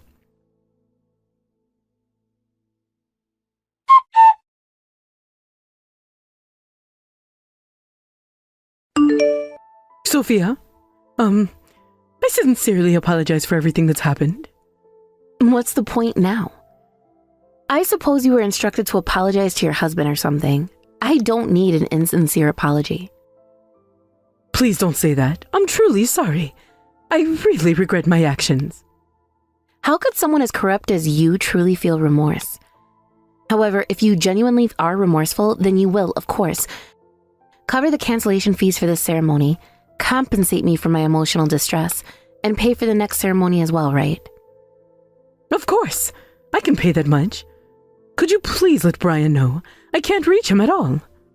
He has said that he will never speak to his mother again, so whatever you try will be in vain. Then, could you at least support me online? Support? What do you mean? Well, you see, my husband's company and I are currently facing a massive backlash. We've received numerous notifications of canceled contracts, and it seems there's even a boycott happening. At this rate, we might go bankrupt soon. So you want the victim, me, to take your side? Yes. If the victim does that, it should be calm the backlash, right? Please. How selfish can you get? This is unacceptable. Please stop contacting me. Wait a minute. If we go bankrupt like this, you'll also have a hard time waking up to reality, won't you? The employees will end up jobless too. Is that what you want? It almost sounds like you're blaming me for this.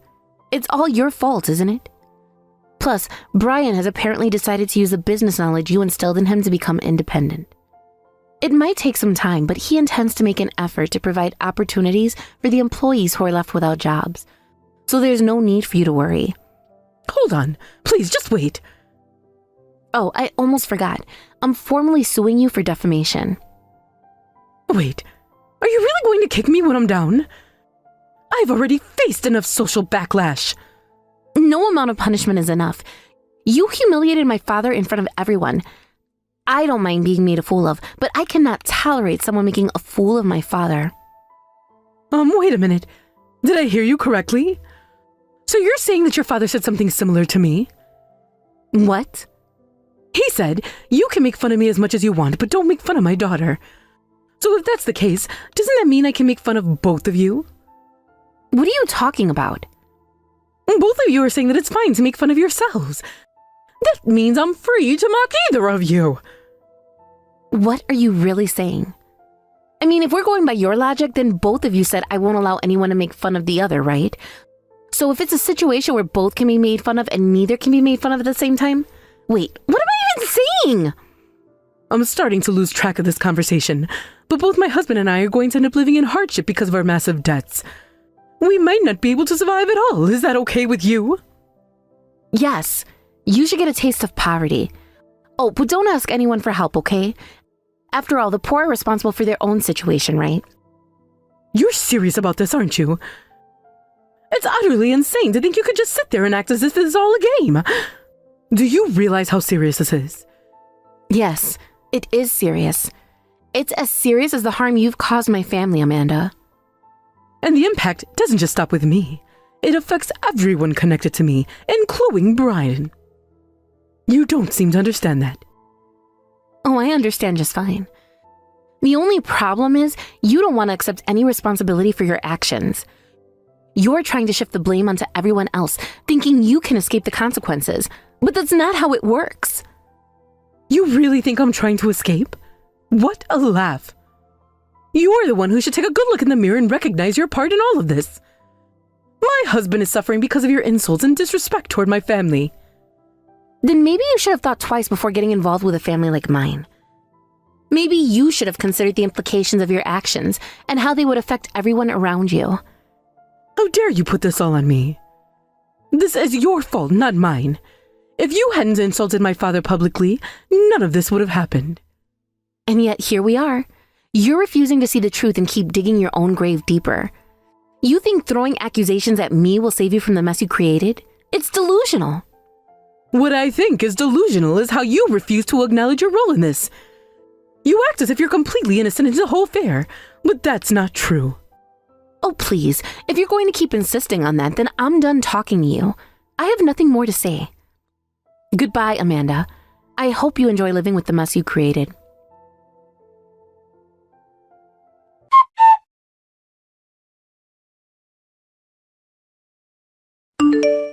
Wow, what a journey has been. There were so many challenges along the way. But now that I've cut ties so clearly, it all seems to have turned out for the best. I really owe it all to you, Dad. Thank you so much for everything. What are you talking about? It's all thanks to your hard work and determination that we're here today. No, really, it was your speech that made a huge difference. Did you know that the video of that speech is going viral online? Wait, what do you mean viral? What does that even mean? It means that a lot of people are watching it on the internet. They're saying it's hilarious, almost like a stand-up comedy routine. It's getting rave reviews. People are loving the fact that a father stood up to protect his daughter who was insulted by her nasty mother-in-law in front of so many people. It's a classic example of the ideal father. Are you serious? It's amazing. I can't believe it. But you know, during that speech, I felt this incredible energy. It was like I was really in the moment. Maybe I should consider doing something like that again.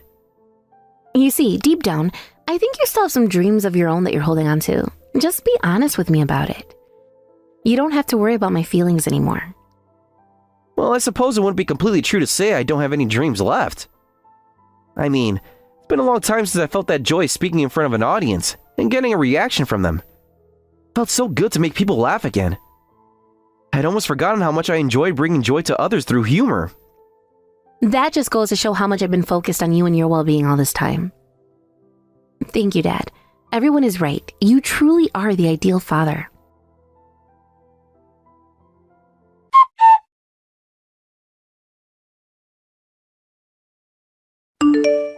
Amanda's actions led to a catastrophic blow for the company. The repercussions were severe, as the company not only struggled but eventually went bankrupt after a while. This situation did not only affect the business, it also had a significant impact on Amanda's personal life.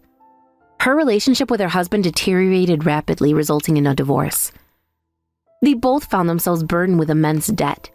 In addition to this financial turmoil, they faced cancellation fees for their wedding venue, the expenses associated with planning a new wedding, and were also ordered to pay me compensation for the emotional distress caused. It seemed that they had even lost their home, which pushed them further into a pile of debt. They were reportedly wandering the streets, their faces reflecting utter despair. It is likely that they will never recover from this downfall. I can only imagine the feelings coursing through them as they now lead a life of poverty, a reality they once mocked. I wonder what thoughts fill Amanda's mind now, considering how she used to belittle those living a difficult life, unaware of the consequences of her actions. On the other hand, my life has taken a much brighter turn. I have remarried Brian, and we are celebrating our life together with a beautiful wedding. Each day is filled with happiness as we create new memories and cherish each other's company. It's a stark contrast to the chaos that Amanda and her husband are experiencing. My father, too, has found new motivation in the wake of the situation. He decided to pursue his dream of becoming a comedian once again, inspired by the events that unfolded. As a stand-up comedian, he has taken to the stage with his unique style, using his experiences and humor to connect with audiences. I've had the pleasure of watching him perform at various venues, and his energy is incredible. He looks so alive and vibrant up there, making people laugh while sharing stories from his life. It's clear that he had given up a lot for my sake over the years, and now he is finally able to chase his dreams. Seeing my father pursue his passion fills me with pride. I feel a deep sense of gratitude for everything he has done for me, and I want to support him in his journey.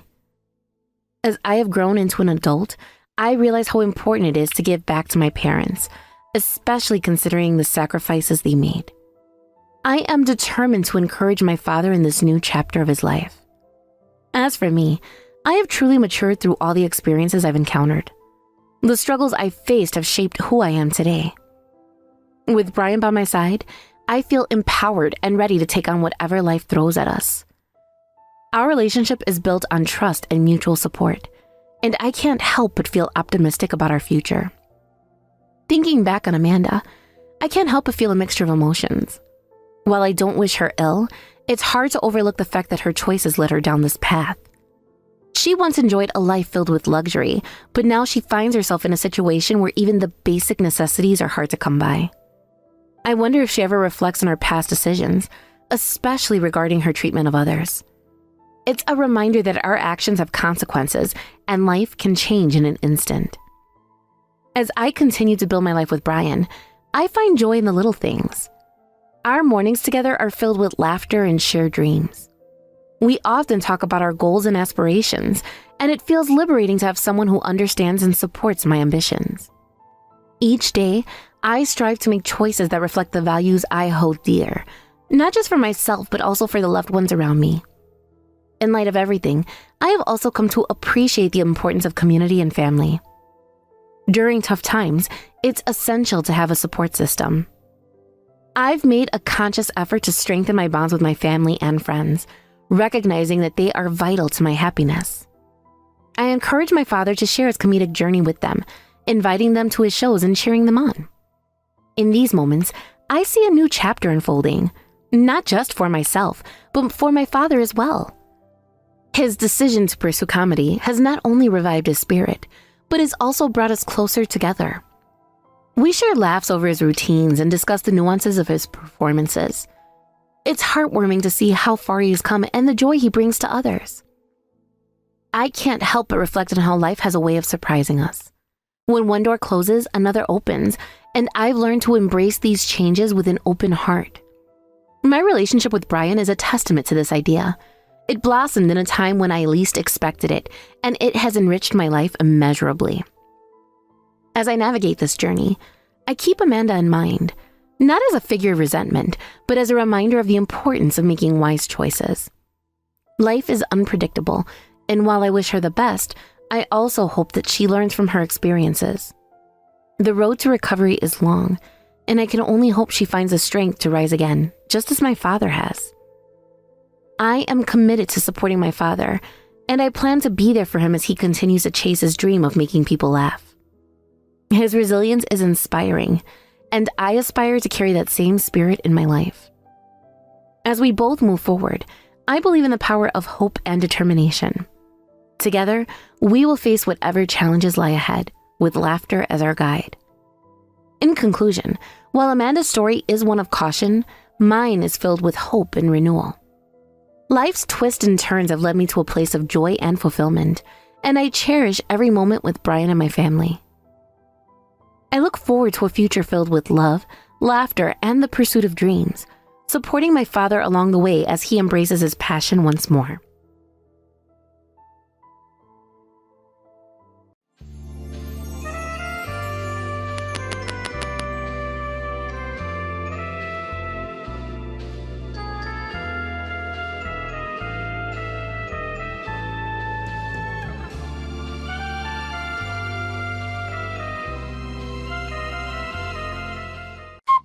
Christine, hold on for a second.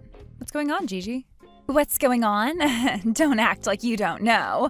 I was rummaging through your room earlier, and guess what I found? Your salary slip. And what about it? You should have seen it. $500? A salary that low? It's honestly embarrassing. Wait, you were rummaging through my room, Gigi? Yes, I was. What of it? You were rummaging through my room? Why would you do that? Well, as your sister-in-law, it's my responsibility to supervise everything, right? My sister-in-law? You're calling yourself my sister-in-law? Who else would I be? This is my family's house, isn't it? And here I am letting you, an outsider, live here with us. It's only natural that I'm the head of the house, right?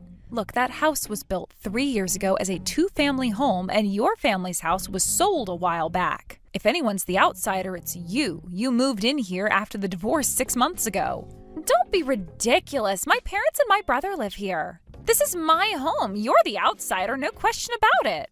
Ugh. And on top of that, you've been splitting housework with my brother. Who do you think you are? Well, I'm working too, so I think splitting the housework is only fair. Working on a salary of $500 a month? What are you even saying? 500 may be 500, but that's in euros, not dollars. Huh? What are you talking about? Are you joking? You're seriously a joke. And let's be real, you don't even match up to my brother. He went to a top-tier university and studied abroad. Meanwhile, you're just a high school graduate, right? And on top of that, you're working for a salary of $500 and don't even do the housework properly. Honestly, you're a worthless woman. You should be working harder, you useless thing. Gigi, don't call me by my name so casually. It makes my skin crawl. When someone like you gets too familiar with me, it just lowers my value. Honestly, you are... Anyway, I don't need you around anymore. Don't come back to this house. I have no obligation to feed a parasite like you. I've already called a junk removal service and they've thrown out all your stuff. Wait, you threw all my stuff out? Of course I did. You're garbage, so I had everything thrown out. It's only fitting. What about my books? Did you throw those out too? Those were full of trash. I made sure to toss them first. How could you? What's so surprising? Honestly, you should be grateful. I took out the garbage for you. And by the way, $500? It's starting to seem hilariously funny to me now. I might just post it online. Huh? Wait, you're not really going to post my salary slip online, are you? Of course I am. Everyone deserves a good laugh, right? No, wait, that's too much. Oh, sorry, I already posted it. Now you're the laughingstock of the entire United States. How's it feel to be famous all of a sudden? You should be thanking me for making you famous. You can't just post my salary slip online. That's private information. I don't care about that. Honestly, I'm just relieved that you won't be coming back to this house anymore. It feels like a weight has been lifted off my shoulders. I've been so annoyed with an outsider wandering around the house. I've always had to put up with your presence here, and frankly, it's been frustrating. Every time I look around, you're just there, getting in the way. And now, finally, I won't have to deal with you anymore. It's such a relief to know that the house will be free of your presence. What's even more frustrating is how you just walk around as if you have any right to be here. You think you're helping with the housework, but I know deep down it's because you have no other choice. You're just here because of your financial situation. And yet you've always tried to act like you belong. You don't. You never did. And now you're paying the price for it. I'm doing everyone a favor by kicking you out. You were never truly a part of this family, and I don't need to pretend anymore. The things you own, gone. The books you've been clinging to, gone. Everything you've left behind is now someone else's problem, not mine. It's funny to think that just a few months ago, you might have thought you were safe here.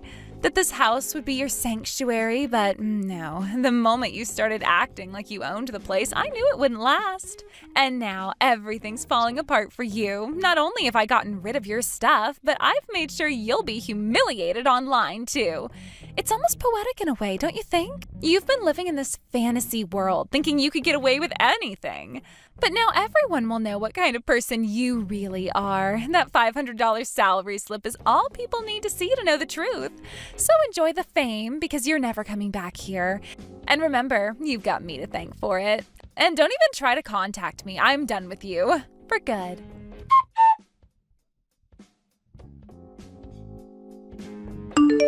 Sorry, Samuel. What's wrong? Could you contact the client and let them know that I might not make the deadline? Got it. I'll contact them right away and let them know, and we can adjust the schedule. But this is really unusual. You've never been late for a deadline before. Are you feeling okay? Is something wrong with your health? No, my health is fine, but there's been some trouble. Trouble? I was kicked out of my house by your sister. What? She went into my room without permission and found my pay slip. After looking at it, she somehow thought I only made $500 a month. Then she threw all my personal belongings out of the house and told me not to come back. What the hell? Right now I'm staying in a hotel, but I also need to figure out the logistics of getting my computer and everything else in order. Could it be that you've lost your data? No, I've saved everything to the cloud, so all my important stuff is safe. But I'm so furious right now that it's hard to focus on work. Everything feels like it's falling apart. Yeah, I can imagine. That's a pretty tough situation to be in. You know she's always treated me terribly, right? Just showed up at my place out of nowhere, never helping out with the housework, never lifting a finger. She'd always act so superior and look down on me. I tried putting up with it, thinking maybe she was just going through a hard time, especially since she was kicked out after the divorce. I thought maybe that was why she was so emotionally unstable. I figured I'd just be patient and let it slide, but I never expected she'd actually look down on me the whole time. Wow, that is so messed up. Must be really hard to deal with, especially knowing that all along she was just treating you like that. It really is, and the worst part is I had no idea that's how she thought of me. I had no idea she thought I was so beneath her. It's like all that kindness I showed her and the patience I tried to give her meant nothing. After all, she goes through my things and makes assumptions about my income and just throws everything away like I'm some kind of trash. Yeah, that must really hurt. I can't even begin to understand how you must feel. Oh, I'm fine, really. I'm completely calm about this whole thing. Can you see how calm I am? Your sister's still alive, isn't she? Just sitting there doing nothing of value as always. I'm totally composed, don't you think? No, you're not calm at all. You're clearly angry, and I can tell that it's hard for you to handle. Well, that's just the thing. Your sister actually had the audacity to tell me not to address her casually like we were somehow equals. She said that if I acted too familiar with her, my worth would somehow go down. She actually said that to me.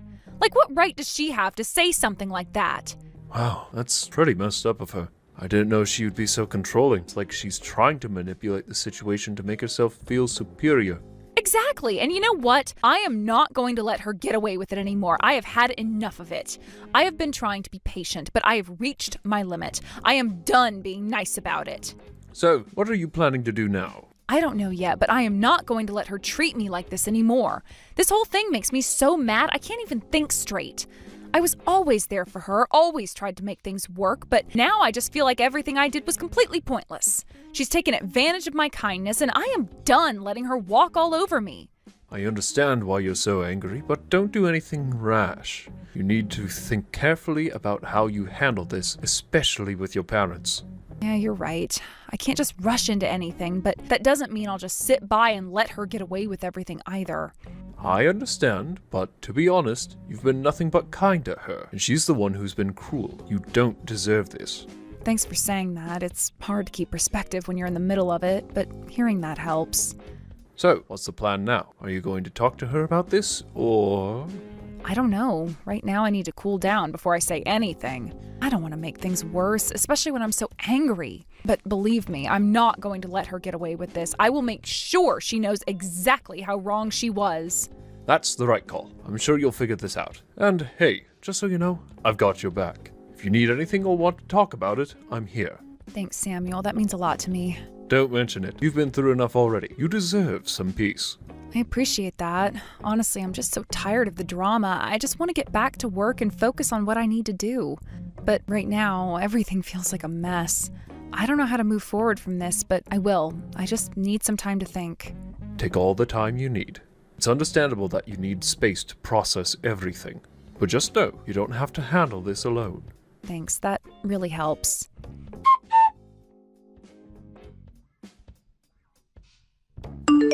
Hey, Christine. Huh? What is it? What's wrong? This payslip, it says 50,000 euros? I saw some followers even pointing it out. Is it really true? I told you already, didn't I? That's the truth. I've been doing well for myself. But seriously, what kind of job are you even doing to earn that much? A lot of different things, you know? I write scripts, I write essays, and I have a few ongoing projects with clients in various fields. By the way, your brother is actually my manager. He helps me out with handling negotiations and setting up meetings with clients overseas. He's been really great, and I'm really thankful for his help. Wait, what? Someone like you is working with clients overseas? Someone like me? What exactly do you mean by that? You really don't have any respect for me, do you? Just because you don't understand, it doesn't mean it's impossible. I just can't understand how someone like you make only $500 a month, and on top of that, you're sharing the household chores with my brother.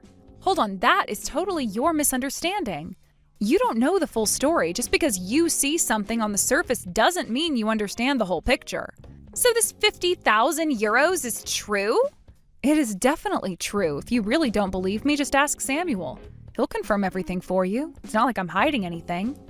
Oh, so it's really true. Wow, I see now. I get it now. I really do. Huh. Well then, I guess that means you're acceptable now. Acceptable? What do you mean by that? I mean, as my sister-in-law. If you're really saying all that, then fine. I guess I can let you stay at the house. When are you coming back, by the way? I really want a new handbag.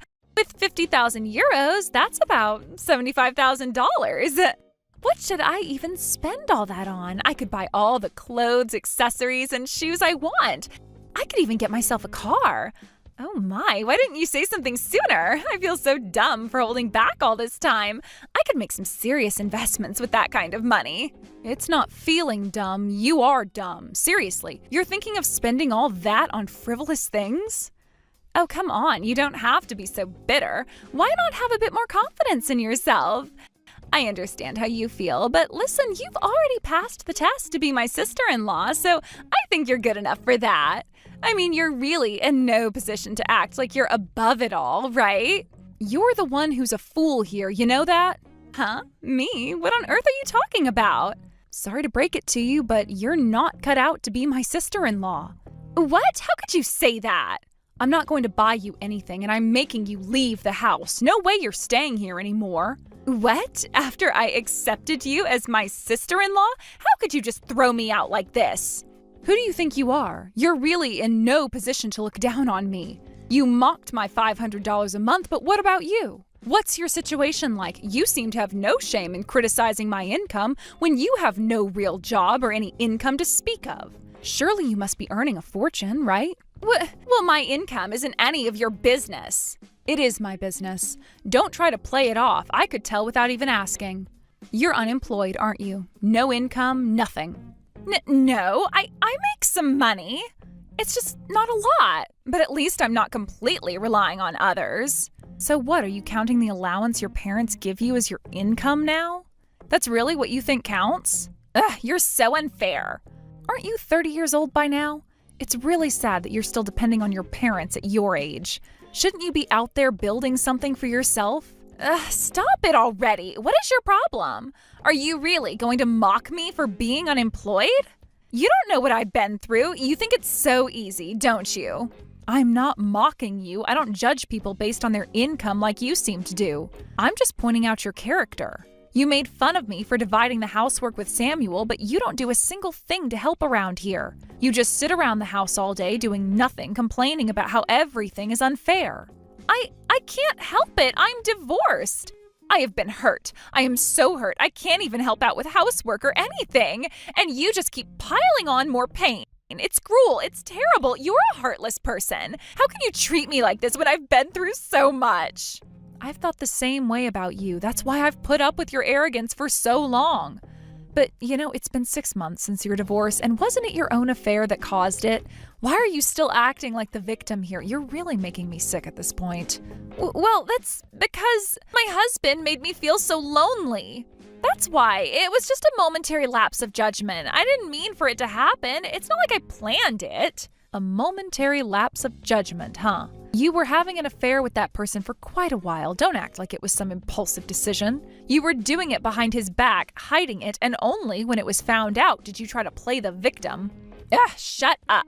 Listen, I've decided I'm no longer going to consider you my sister-in-law. Why would you say that? Because it's so obvious. You've treated me horribly all this time, and I just put up with it because I thought you were stressed out from the divorce. But now I realize you were just looking down on me all along, thinking you were better than me because you had your own house, your own income, and everything else.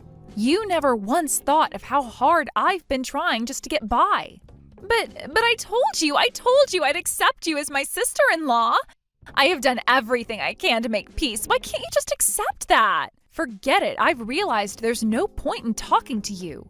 You're not staying here anymore. I've made up my mind. You're going to leave, no questions asked. You can't just throw me out. I've been accepted as part of this family. What is wrong with you?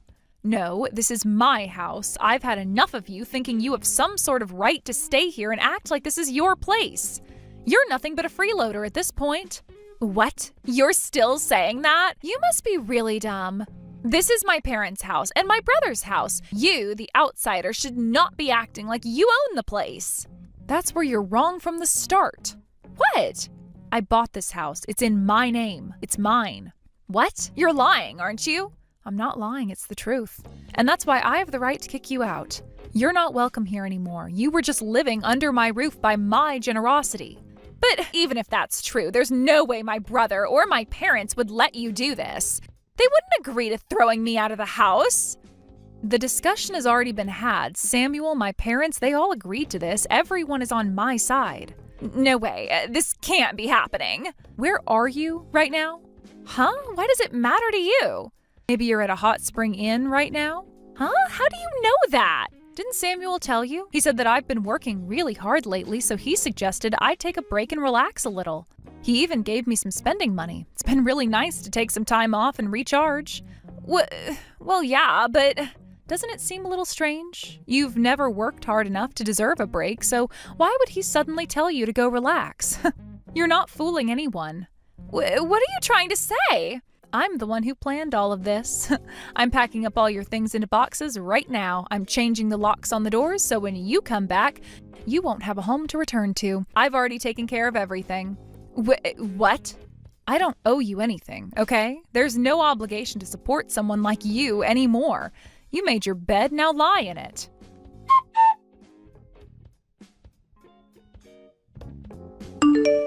What is that girl really doing? I really am sorry. There's no need for you to apologize. She's already 30 years old, you know. But she's my sister. Just because she's your sister doesn't mean you should feel responsible. You're the one who's sane here. It's not like your father and mother raised her poorly. It's all just because of her own character.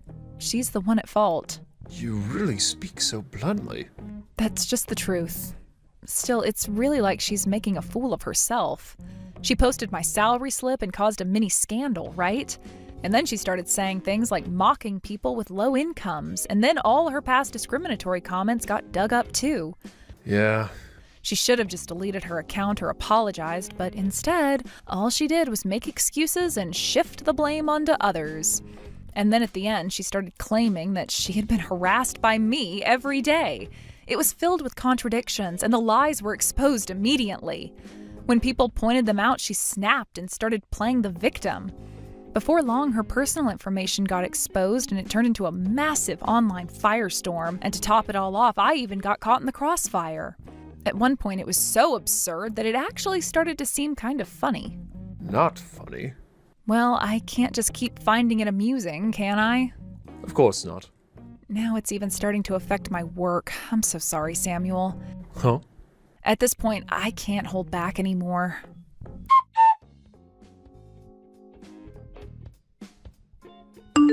Hey, what the hell have you done? What do you mean? What do I mean? What's going on here? What's this essay you wrote? Oh, you mean the one about my sister-in-law? Yeah, I was just as surprised as you when it blew up like that. I honestly didn't expect it to get so much attention, but, well, someone else had already started a huge scandal, so I guess that helped my piece get more visibility. So this is about me, isn't it? Yeah, of course it's about you. This is so awful. I can't believe you wrote something like this about me. You made me look like a fool, exaggerating everything, making it seem so much worse than it is. How could you do that? Exaggerating? How? What exactly did I exaggerate? What do you mean, what? You've made me out to be some kind of ridiculous joke. It's so over the top. No, I just wrote the truth. I didn't exaggerate anything. I wrote about you cheating, getting a divorce, showing up at my house, doing nothing but acting all high and mighty, even though you weren't helping with anything. I keep a diary every day, so everything I wrote is just facts. If that makes you look bad, it's because you're the one acting like that in real life. If you think that's an exaggeration, maybe it's because you've been acting like a fool this whole time. Shut up, you! Well, looks like you're the laughingstock of the entire country now. Bet you're glad you're famous now, huh? You should be thanking me for that. You think you can just get away with this? I am suing you. You're not getting away with this. I don't care. Go ahead and sue me. What are you going to do? Wait, hold on. What is this? Are you trying to act tough or something? If you sue me, I never revealed your real name in the essay. It was just an anonymous piece. And I didn't put out any personal information that could identify you, so I don't see how this could be a privacy violation. If you think I've done something wrong, you'd have to prove it. But it's gotten so bad now. Everyone knows who I am. People have been making so many mean comments mocking me. Well, that's because you went ahead and started that massive scandal yourself. You lied about things, revealed personal details, and started throwing around accusations. You got caught up in your own mess, and now it's your fault. This is all you're doing. You caused it. It's not a lie. You treated me terribly. I had to expose you for everything you did to me. What's wrong with that? You're the one who hurt me, so it's only fair that your name should be exposed too. Fine, whatever. The truth about all of this will come out soon enough, so I'm not even worried about it. What do you mean? What are you talking about? I'm suing you for defamation. I'm going to make sure everyone knows what you did to me. Wait a minute, hold on. You don't have to take it that far. Excuse me? Weren't you the one who said you'd definitely sue me no matter what? Now you're backing down? Was that just a threat? Because guess what? That's a criminal offense, you know. Threatening someone like that is actually against the law. And let's not forget the personal belongings you threw away. I'm going to sue you for that too. You're going to pay for what you did. What? Personal belongings? I just threw out some trash, that's all. Really? Well, that's up for the court to decide, isn't it? You're insane. What value is there in those things? Those old, worn-out books and stuff, you really think that has any worth? You just don't understand, do you? What do you mean I don't understand? The so-called worn-out books you're talking about, those are rare editions. Rare editions? Yes, rare books. They're not just some random books. They're hard to find. They're valuable, almost like antiques. Book antiques? Yeah, some of those books were worth tens of thousands. Tens of thousands for those old things? Yes, it's true. Those books were worth a lot more than you think. Wait, how much would the damages be then? How much are you asking for? Well, it's hard to say, but I'm guessing around 200,000. 200,000? Oh, that's way less than I thought it would be. Maybe I could manage that. Yeah, that's in euros, though. 2,000 euros? Oh, there's no way I could afford that. Well, you've been mocking people who have low income, so I'm sure you're making a lot of money, right? You must be making a lot of money since you're so quick to judge people. If that's the case, paying me back should be a piece of cake, should it not? Wait a minute. I'm really sorry, Christine. I was wrong. I admit it. Please just stop. Stop? Why should I stop? I'm just getting started. And by the way, don't call me by my name like that. Huh? Do you know how disgusting it is when you act so familiar with me? It lowers my value when you get too comfortable with me. I don't want you to reduce my worth by acting like we're on some friendly terms.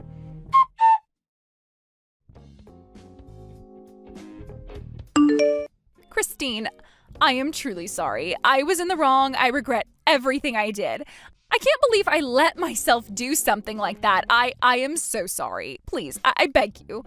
I have been working so hard, but no matter how much I earn, my alimony and compensation fees take everything. I'm barely able to make ends meet. Please, Christine, can you help me?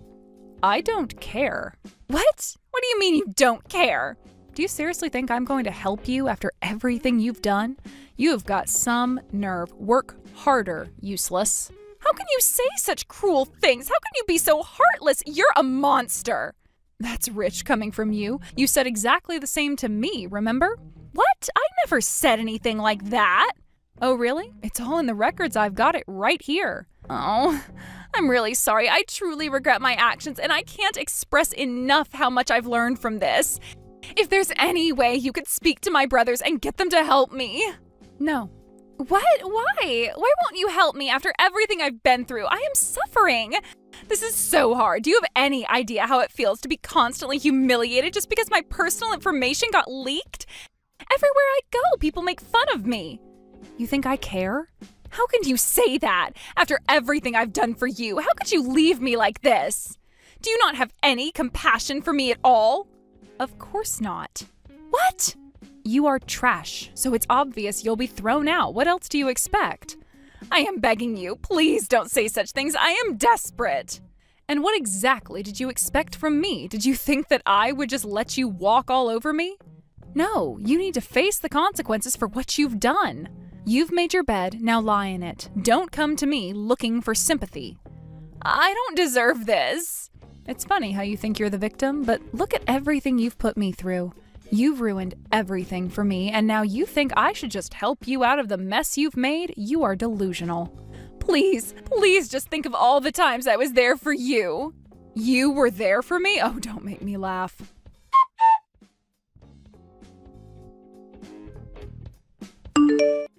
The essay titled My Sister-in-Law was an unexpected and extraordinary hit. When I first wrote it, I had no idea it would become such a massive success. In fact, it was originally something very personal and deeply cathartic, a way for me to deal with the complex and painful relationship I had with my sister-in-law. Over the years, our relationship had been strained, filled with misunderstandings and hurt, and I simply needed an outlet to express the frustrations that had built up within me. Writing it was, in many ways, an attempt at healing, a means to make sense of the feelings I had toward her and the conflict that had clouded our family dynamic. What I didn't expect was that the essay would strike a powerful chord with others. It was, in many ways, a form of emotional release for me. But as I started to share it with a small circle of friends, I quickly realized that the emotions I had experienced, the sense of betrayal, the frustration, the anger, were not unique to me. There were others who had similar struggles with family members, and the response I received was overwhelming. People were opening up to me about their own personal stories, and it became evident that I wasn't alone in feeling this way. The more I shared, the more people reached out to say they understood and that they too had experienced this kind of familial tension.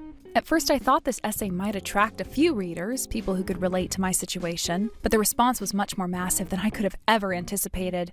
The essay quickly became a sensation, gaining traction in online forums and social media platforms. As the shares and comments poured in, I realized what had started as an intensely personal reflection was now something bigger. A conversation about family dynamics, the complexity of relationships, and the difficult choices people make. It wasn't just my story anymore, it had become everyone's story. People from all walks of life were reaching out to share their own experiences and to express how my words had resonated with them. It was both humbling and surreal. As the essay continued to grow in popularity, it wasn't long before a publisher approached me with the idea of turning it into a book. I was hesitant at first. This was still such a personal story, and I wasn't sure I wanted to make it even more public. But after some thought, I decided to move forward with it. After all, the response to the essay had been overwhelming, and it seemed as though there was a genuine desire for more. So we took the next step, and the essay was officially turned into a book. To my astonishment, the book quickly became a commercial success. I had no idea that the story I had written from the heart would sell over 100,000 copies.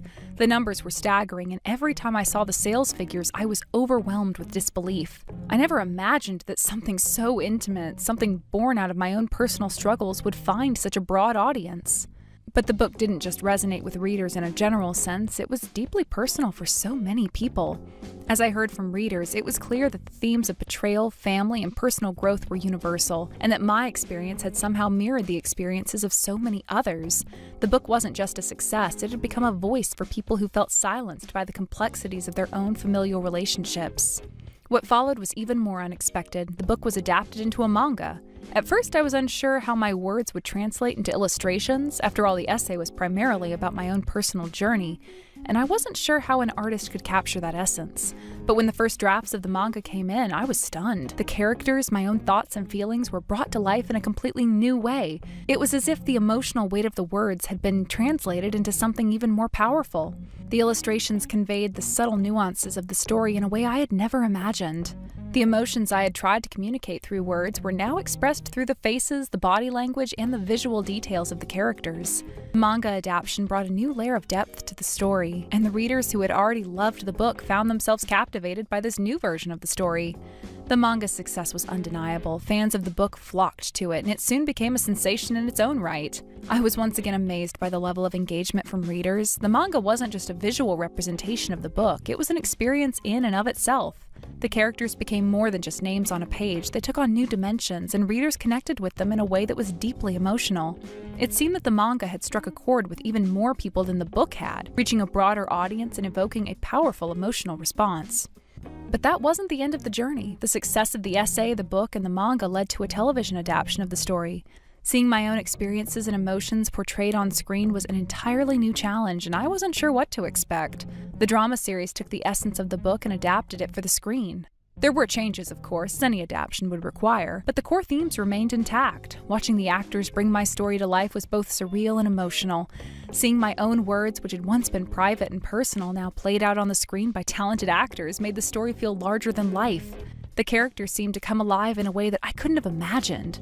The raw emotions I had written about were brought to the forefront by the actors' performances, and the story resonated with viewers in a powerful way. The drama series became a massive success, attracting a wide viewership and receiving critical acclaim. It wasn't long before the show was trending, with fans across the country praising its emotional depth and powerful storytelling. The feedback was overwhelmingly positive, with many viewers sharing how the show had deeply impacted them. The story had touched something deep within them, and the characters had come to represent their own struggles with family, relationships, and personal growth. Drama wasn't just entertainment, it was a mirror reflecting the complexity of human emotions. The success of drama brought it with a new wave of recognition, and the story continued to gain momentum. It was no longer just a book or a manga, it had become a part of the cultural conversation. With the success of the book, manga, and television series, and financial rewards started to flow in. The royalties from each adaptation were substantial, and soon my family and I found ourselves living a much more comfortable life.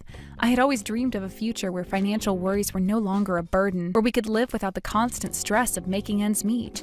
And suddenly that dream was a reality. We were able to afford things we had never imagined before. Vacations, a nicer home, better opportunities for our children. Money no longer seemed like an obstacle. It was as though the financial struggles that had always weighed us down had disappeared, replaced by a new sense of security and freedom. But even as the money poured in and our lives became more comfortable, I couldn't help but think about my sister-in-law. What had happened to her? Where was she now in the aftermath of all this success? I had made it clear that I couldn't help her with her debts, that the money I was now receiving wasn't going to fix the choices she had made. But what did that mean for her? As she found a way out of the financial hole she dug for herself, or was she still trapped in the same cycle of debt and hardship? The messages from her started to come again, though they were fewer and more desperate than before. She continued to ask for help, though it was clear from the tone of her messages that she no longer believed she could solve her own problems.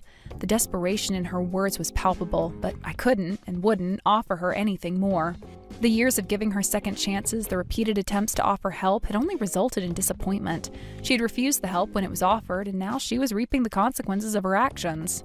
Eventually, the messages stopped. I wasn't sure if it was because she'd given up or because she had finally realized that there was no help coming. Either way, it marked the end of that chapter in our lives, and I couldn't help but wonder how things had turned out for her. But at the same time, I knew that I had done everything I could, and there was nothing more to give. Meanwhile, her life had become a constant struggle. She worked multiple jobs, often from early morning until late at night, but her debts were so overwhelming that it didn't matter how hard she worked, she couldn't keep up.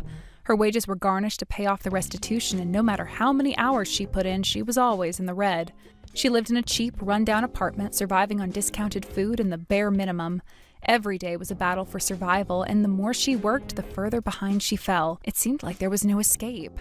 As the months passed, the reality of her situation became clear. She would be in debt for the next 20 years, at the very least. 2 decades of constant toil just to make ends meet. Even if she worked non-stop, she would never catch up. The future was bleak and the cycle seemed unbreakable. For all her hard work, for all her sacrifices, she was no closer to escaping than she had been when the debts first started piling up. The contrast between our lives, between her struggle and the newfound stability and comfort of my family, was staggering. There was no justice in it, no simple explanation for how things had turned out this way, but I knew one thing for certain. She had made choices, and those choices had consequences. I had done my best to help her, to offer her a way out, but in the end, it was her decision, her actions, that had led her to this point.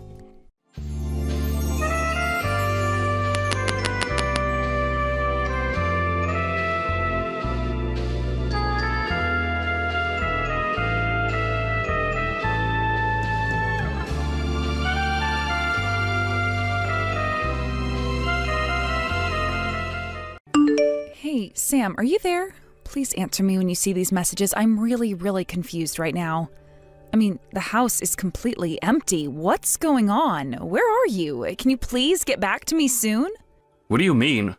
Why do you need me to explain all of this to you when I left a letter there in the house for you to read? Well, I know, I saw it and I read the letter, but still, it just doesn't make any sense to me at all. Well, I really don't know what all you want me to tell you. I mean, I wrote it all in plain English in that letter. This really shouldn't be all that difficult. Are you seriously going to make me restate all that I wrote in there for you? What was even the point of going out of my way to write that? Well, what you wrote in the letter was that you didn't want to be married to me any longer. You said that you never, ever wanted to see me again as well. is all of this really true? Please tell me that you're not serious about this. Of course I'm serious. You said so yourself that the house was mostly empty. I even wrote you the damn letter. But here's the thing. You and I just don't work out well together. I mean, let's just face some of the facts, right? I come from an extremely wealthy and successful family. I just really don't see how you could ever think that you and I go well together. I mean, did you really think that you were good enough for me? Are you saying that you really think that you're so much better than me? I can't believe what I'm reading. Oh, come on. We both know this was true. Don't pretend like you're surprised to hear any of this. I've been wanting to do this for a while now. And it's just I was only now able to bring myself to do it. But now that it's all said and done, I'll make one thing clear.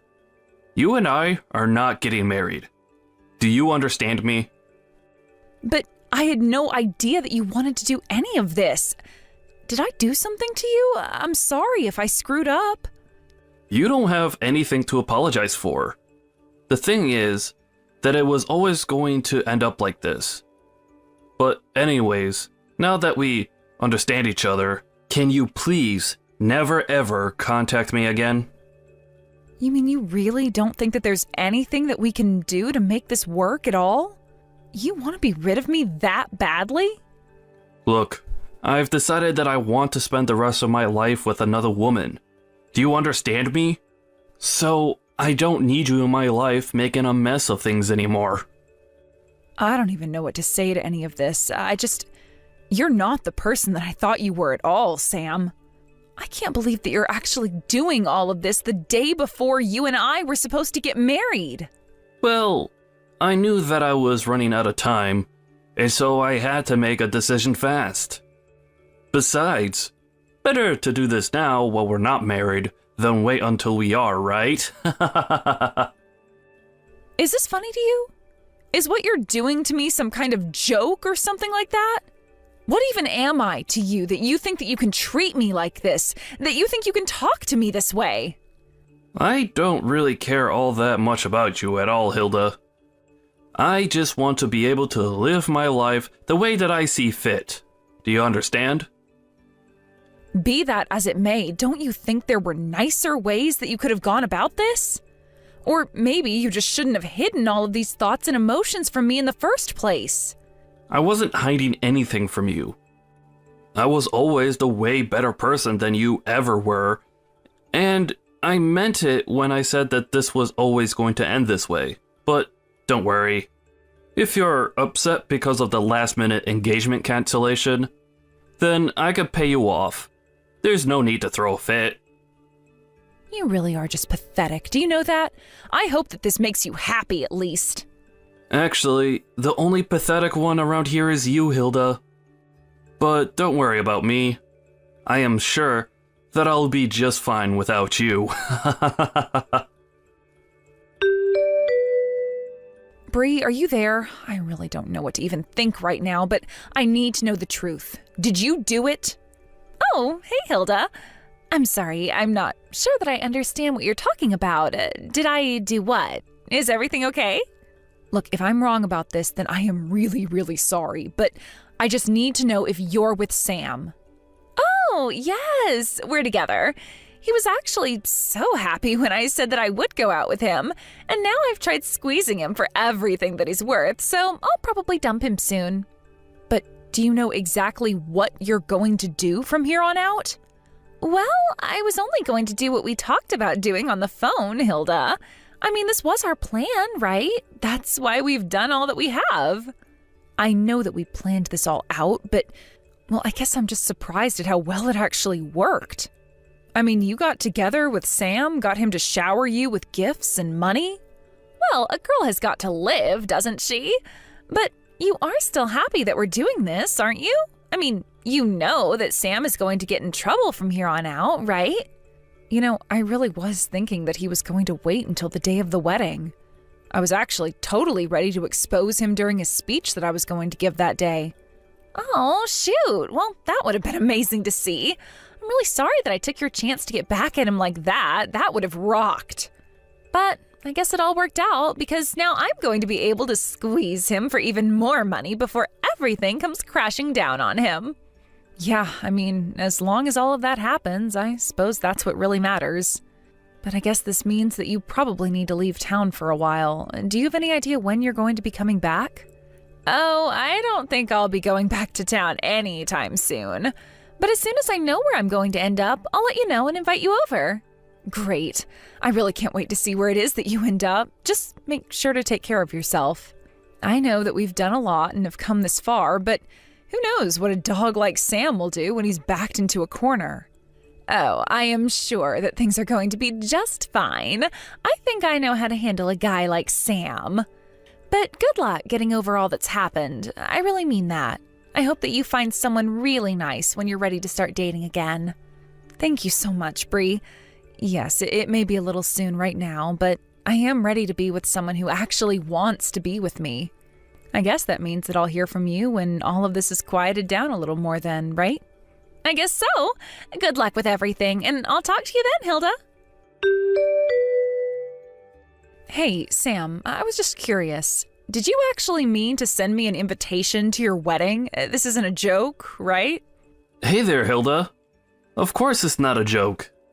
I would love for you to be at my wedding. You will actually show up there, won't you? Don't you think that it's a bit early to be getting married given that we just broke off our engagement? I mean, we literally broke up only a month ago. How are you already getting married to someone else? I don't know what you want me to say. I found the perfect woman for me. And I don't see what would be the point in waiting through a long engagement. So, after I proposed to my new fiancé, she said that she wanted to get married as possible. It wasn't easy, but we're all set up to get married next month. After all, I really want to see my loser ex-fiancé's face while I get married before she does. Well, you know that you don't have to hide the fact that you're getting married to my friend Bree anymore. I don't need you to tell me that. After all, her name is on the wedding invitation, isn't it? I bet you were so shocked when you realized who I was getting married to. But there's nothing you can do about it now. We're going to get married, and that's that. Well, I guess I didn't know for sure, but I was able to put some of the clues together and piece it all. Man, you sure are good at pretending as if I didn't just ruin your life. After all, Bree is your best friend in the whole wide world. I bet that you never thought in a million years that a friend as close as Bree would stab you in the back like this. You're probably so shocked, you don't even know what to even say. That really isn't it at all, actually. If anything, I'm surprised that you would want to marry a woman who would betray her best friend so easily. Well, I don't know what you want me to say. We all have crazy decisions to make on the path of true love. And so if your friend wants to betray you in the same way that I did, then if anything, that tells me that her and I are really meant to be together. Well, I don't know if that's more sad or creepy or both, but that is not how a good relationship starts. And just what do you know about good relationships, huh? You lost your fiancé and your best friend all in one fell swoop. You're just jealous and lonely. But I guess I can't blame you for it. After all, not only did you lose your fiancé and your best friend, but you lost them because they're actually getting married. I know what being betrayed means, and I understand what it means in this context. Thank you, Sam. Well, then I guess you know that you only have yourself to blame for all of this, right? If you wanted to stay with me, then you should have worked hard to make yourself seem like a good wife. I mean, you do know that Bree is the daughter of a CEO, right? Not only that, but she is just gorgeous as well. And on top of that, she always dressed so nice and makes herself look so pretty. She's basically the perfect catch from her family down to herself. And I've made her all mine. Right. Well, I guess if you're so set on the message, then I'll go to your wedding. Wait a second. You mean, even after all that I've said here, that you'll still want to go to my wedding? Are you being serious? What do you mean? Are you surprised that I'd accept your invitation? I just want to be there to watch when everything comes crashing down on top of you and you're left with nothing. What in the world are you talking about? You think that I'm going to come out the loser in this? You've already lost. It's all over. Don't you get that?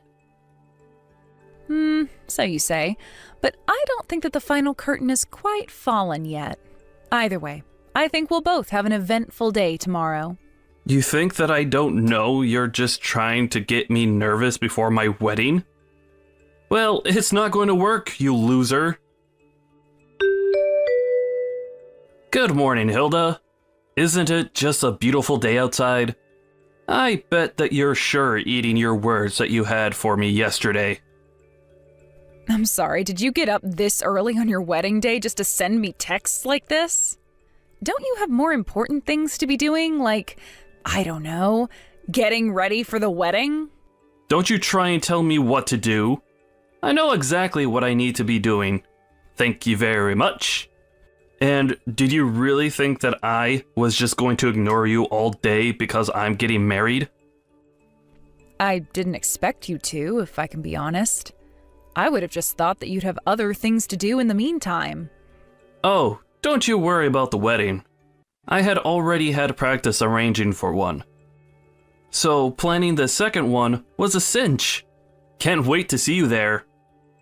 It's kind of funny, isn't it? You're looking forward to getting married and I'm looking forward to your downfall. Which one is it going to be? Okay, your jealousy is really getting out of control. Do you know that? Did you really think I was going to choose a pauper like you when I had a princess who wanted to marry me instead? Our wedding is going to cost $200,000. Did you know that? So you better not miss it. I guess you still haven't seen the news then, have you? You really might want to check out what's going on.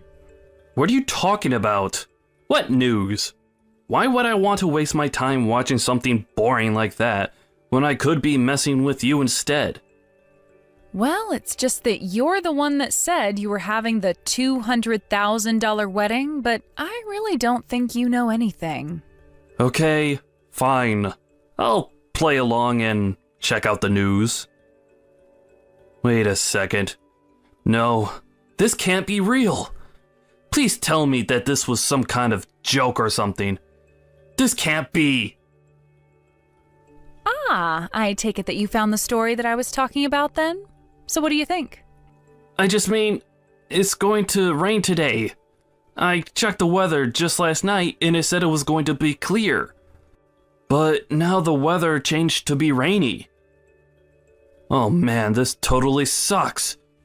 We were going to have the reception outdoors this afternoon. You know what? Don't say that I didn't try to warn you. I guess we'll just see each other at the wedding. Is that all you had for me? A little rain? Did you really think that I would ever let something like that slow me down? You're nothing but a sore loser, Hilda. Hey there, Hilda. Do you have any idea where Bree is right now? I mean, our wedding is going to be starting soon, and I thought she would be here by now. But I haven't even seen her parents around here. Do you have any idea what might be happening? Yeah, I don't think that Bree is actually going to be showing up at your wedding today. What are you talking about? That doesn't make any sense. It's literally Bree and I who are getting married. Of course she's going to show up. I don't know, maybe she's just driving here with her parents, and their car got stuck in some traffic somewhere. But don't you think that you'd be able to reach her if she was just stuck in traffic with her parents? Actually, the thing is that the company that Bree's parents own actually filed for bankruptcy today. It was actually all over the news yesterday. It turns out that they were in a lot of corporate debt, and in the end, that was their undoing. You mean you still haven't heard the news? But you mean, are you telling me that none of them are going to be at my wedding because the company went under? That's right. I think they all fled in the night. Although I had heard from Bree that this was all just a matter of time before it happened. I guess that her parents have always been pretty reckless with money and investments, and this is the end product. But then, does that mean that you knew this was coming this whole time? Yeah, of course I knew. After all, Bree told me because we're best friends. But even if she hadn't told me, her dad's company was huge, and I'm sure that some news would have reached me either way. No, this can't be right. This can't be happening. What is going to happen to me if I don't get married today? That really isn't any of my business at all, but I just thought that you should know that's why you won't be seeing Bree today. But that's just fine for you, right? After all, it seemed like you were more interested in who her family was than who she is. I won't get to see her today. But then what's going to happen to the wedding?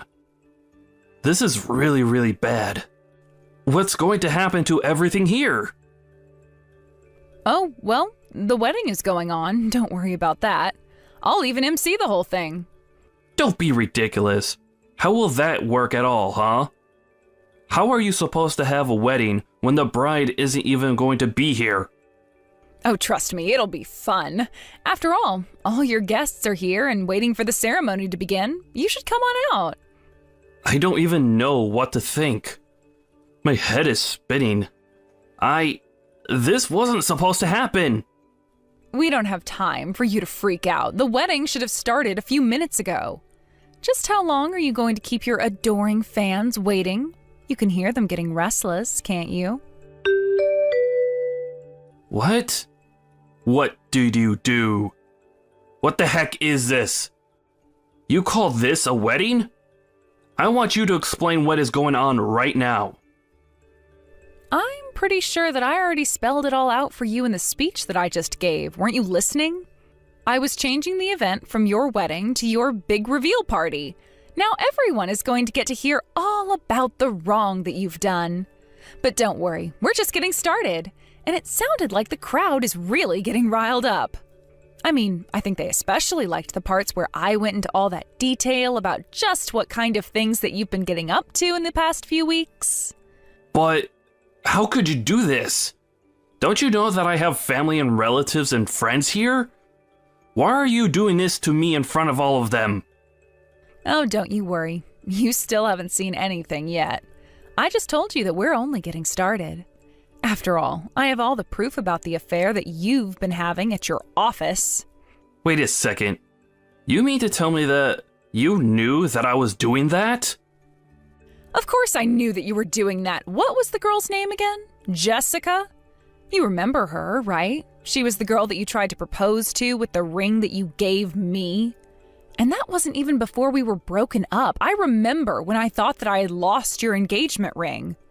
I felt so awful. I was crying for days and begged you to forgive me for what I'd done, but deep down I knew that I couldn't have lost it. Wait, come on now. You're not actually going to tell everyone here about all of that, right? Don't you know the damage to my reputation you'll do by doing something like that? Well, I don't even think that's the worst part. After all, it might have meant something if you stayed together with Jessica, but you didn't. Instead, you fled to go and link up with Bree the moment you thought that she had any interest in you. But she knew that you were going to be coming for her from a mile away. I don't understand. This doesn't make any sense to me at all. I mean, how do you know all of this? Just how much of my life do you actually know about? Jessica is old news. She already quit from the company, and she's long gone. I don't get how you knew about her. Well, I know about her because she told me all about your affair herself. That still doesn't make any sense. Why in the world would she say something like that to you? Why would she even know to go to you? I never told her that I was engaged. You see, the thing is that Bree and Jessica were actually old classmates, and of course, I've known Bree since forever. So basically, Bree was able to tell Jessica about how she wasn't the only woman that you'd lied to and betrayed. But you're right, Jessica actually had no idea that you were engaged before she met me. She just assumed that you'd cheated on her and that's why you left. But so what? What does any of that have to do with what you've done here today at what was supposed to be my wedding? Well, after Jessica told me her story, Bree and I put our heads together to try and think about how we could put a stop to your horrible behavior. I see. So then, you knew all along that Bree and I were seeing each other. And you even knew that I was going to end our engagement so that I could be with her? Is that right?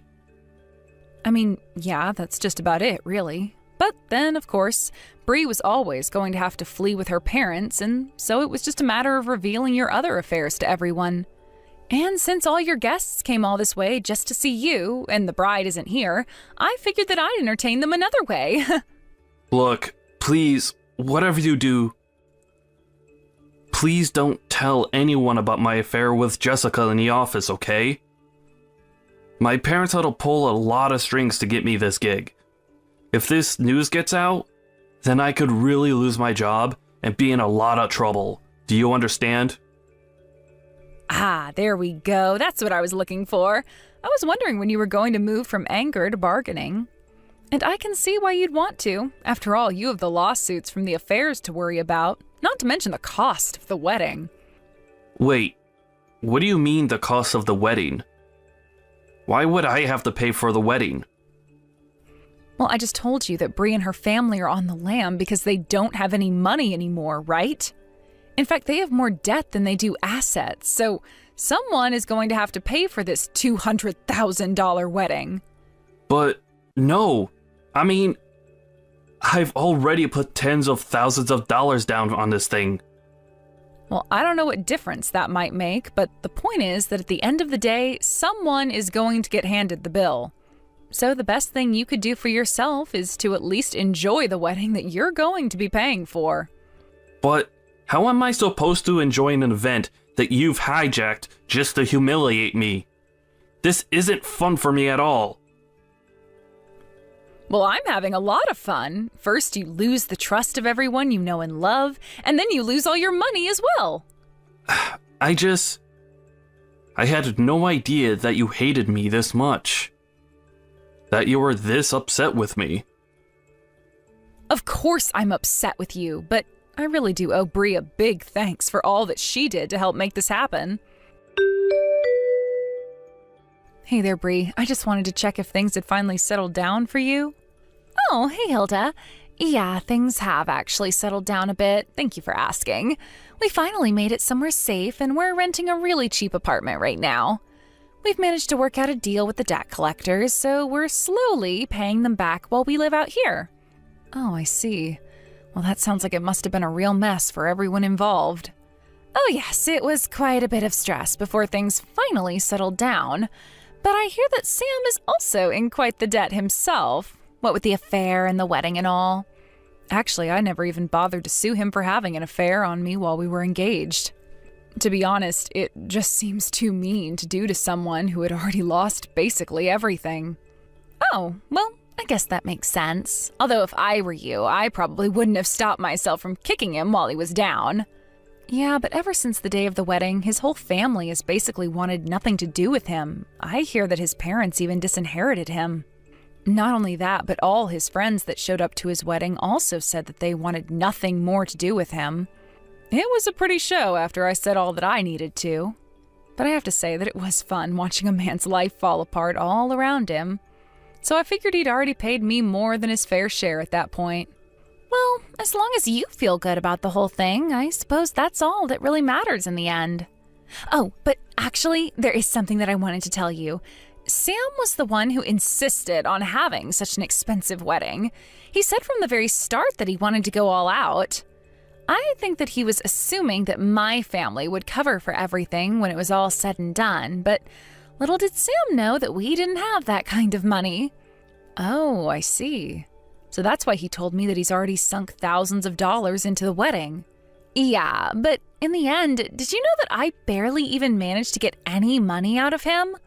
I think that he was faking about how rich he was this whole time.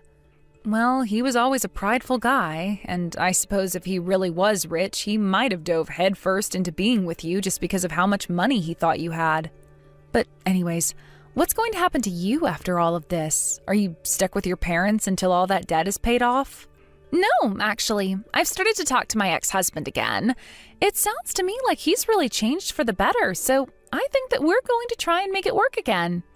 Oh, really? Wow. Well, that's pretty impressive.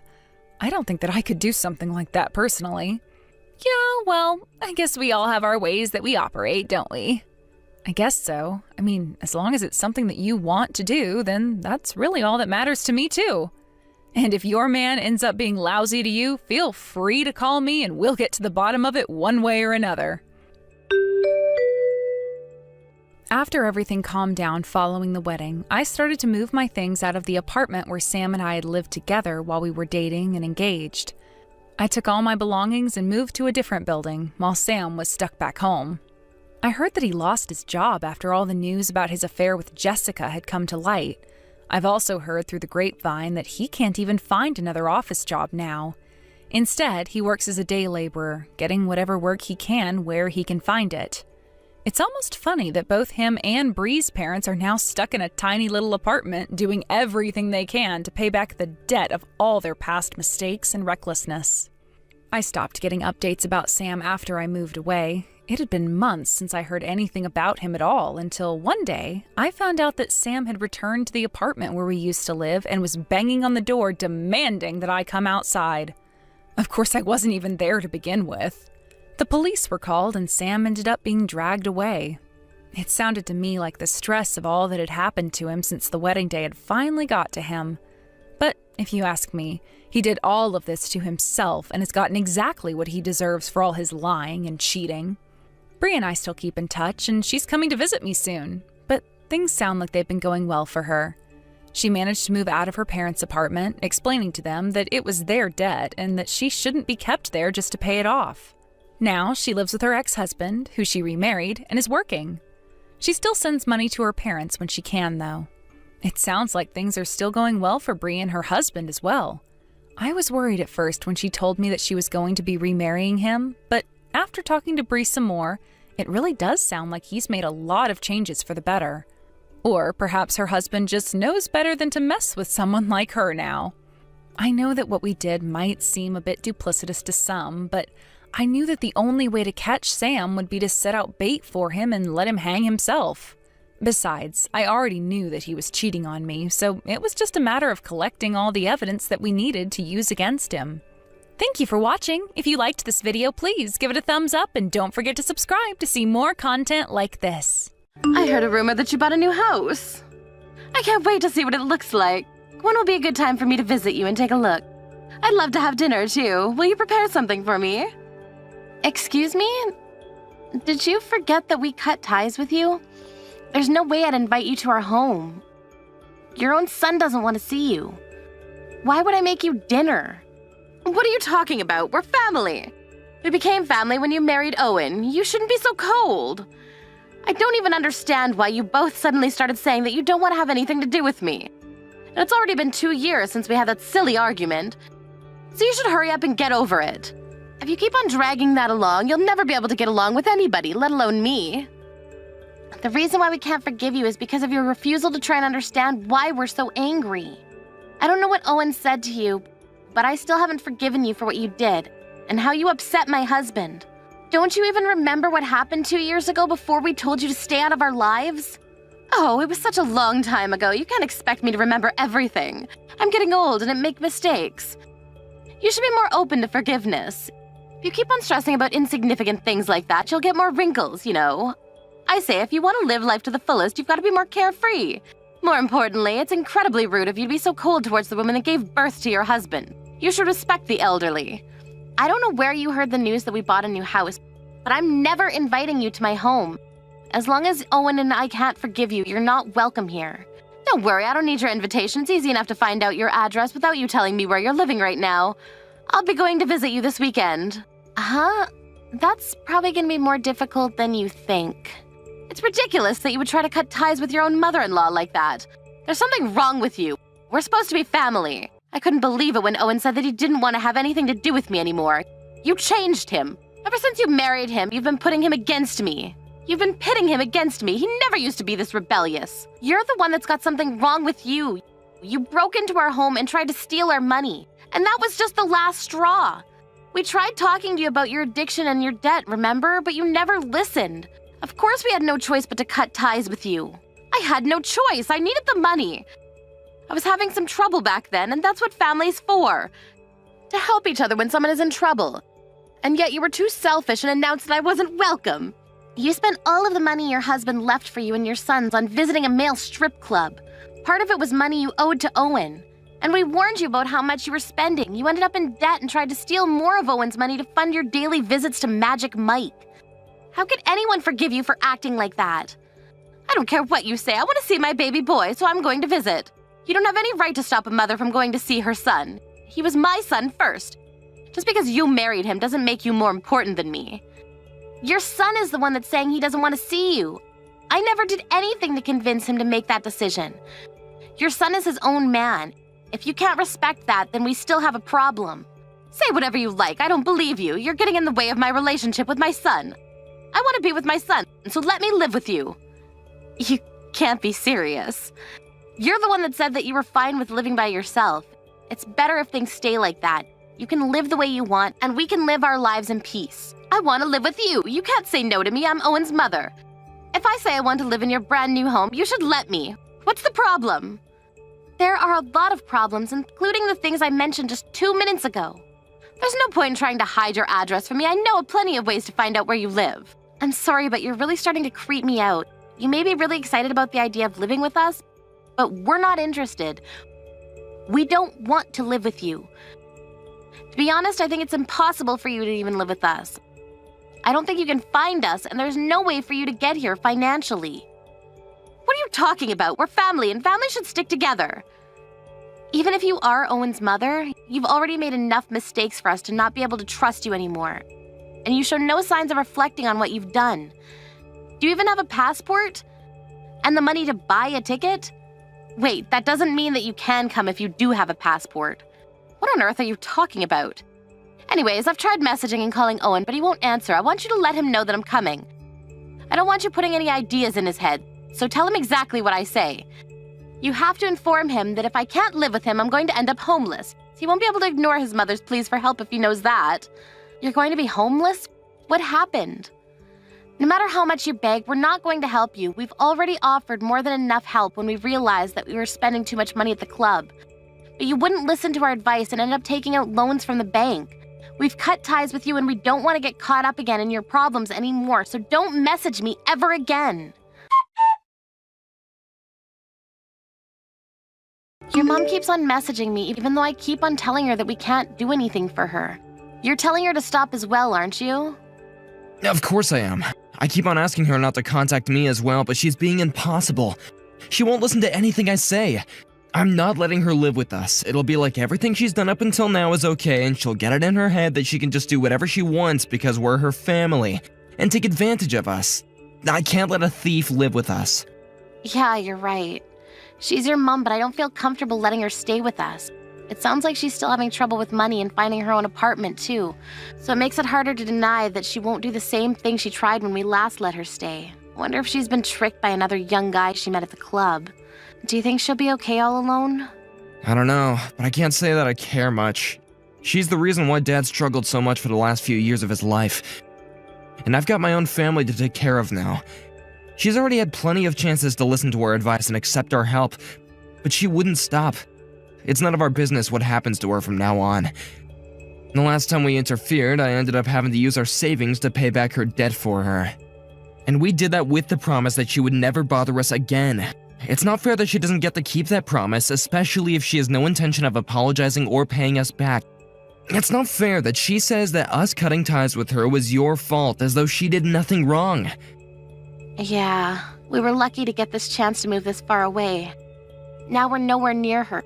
She can't just turn up suddenly without any warning like she used to. That was already really scary. It'll be impossible for us to find us. And she doesn't have the means to get here even if she did know. My thoughts exactly. In the beginning, I was worried about the move, but now I'm really glad I took the chance. I'm really grateful to you for coming with me, too. If it weren't for you, I might not have had the guts to come here all by myself. I think you made the right decision, and I'm glad we came here, too. It's a completely different world, and I'm enjoying finding out about new things. And I love the food. It means a lot to me that you're enjoying our life here. My mom won't be able to bother us for a while we're here, so there's a lot of other places I want to go with you. Let's make the most of our life here. Of course I am. Even if she tries to message us again, I guess we can just ignore her. It seems like she's having a hard time, but if she's got nothing to do with us, then we don't have any reason to bother ourselves with her business. I just hope she can work out her problems and get her old life back.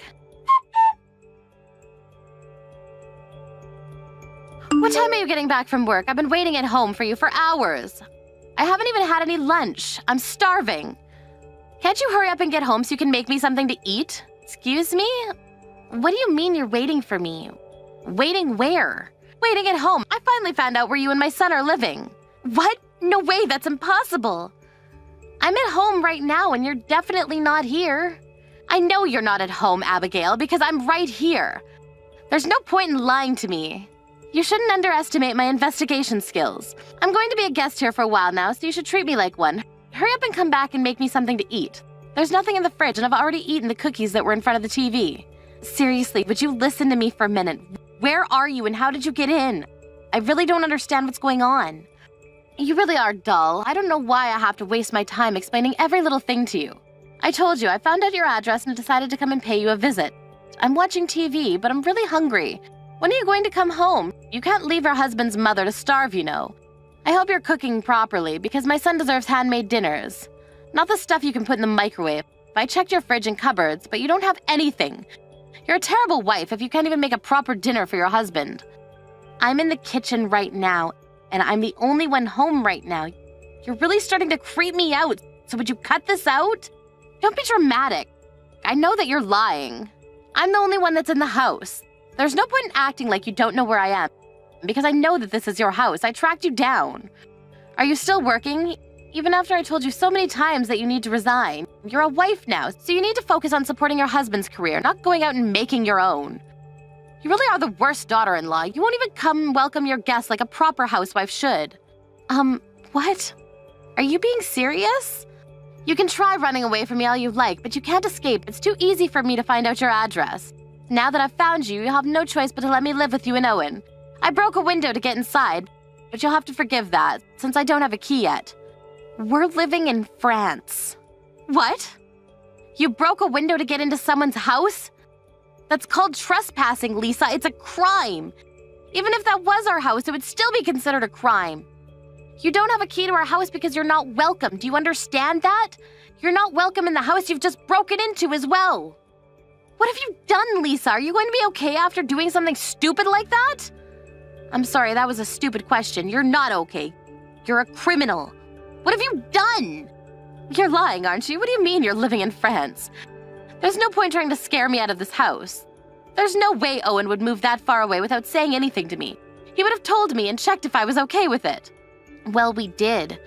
Owen was offered a position in the European branch of his company and we accepted. We just had a baby, so we decided it was time to move out of our apartment and find a home. After spending a year here, we chose to live here for a little while longer. We won't be coming back to the States for a while. What? You're kidding, right? This is your home. I'm waiting right here. I don't understand. If this really isn't your house, then who's living here? How should I know? I don't know why you thought you managed to track us down, but we're living in France. That house isn't ours. And it and its inhabitants have nothing to do with us. You're in a complete stranger's home. But I checked the nameplate and the last name was the exact same. And I asked around the neighbors about the person living here and they all said your name. How can I all be mistaken? I don't understand. I thought my plan was perfect. So the person who lives there happens to have the same name as me? I'm sure that there are a lot of people named Abigail Smith. It's an incredible coincidence, but that's not our house. If you say that you're in France, then I'd be a little more worried that you actually came all this way to chase us down, but now that I know that you can't afford a plane ticket here...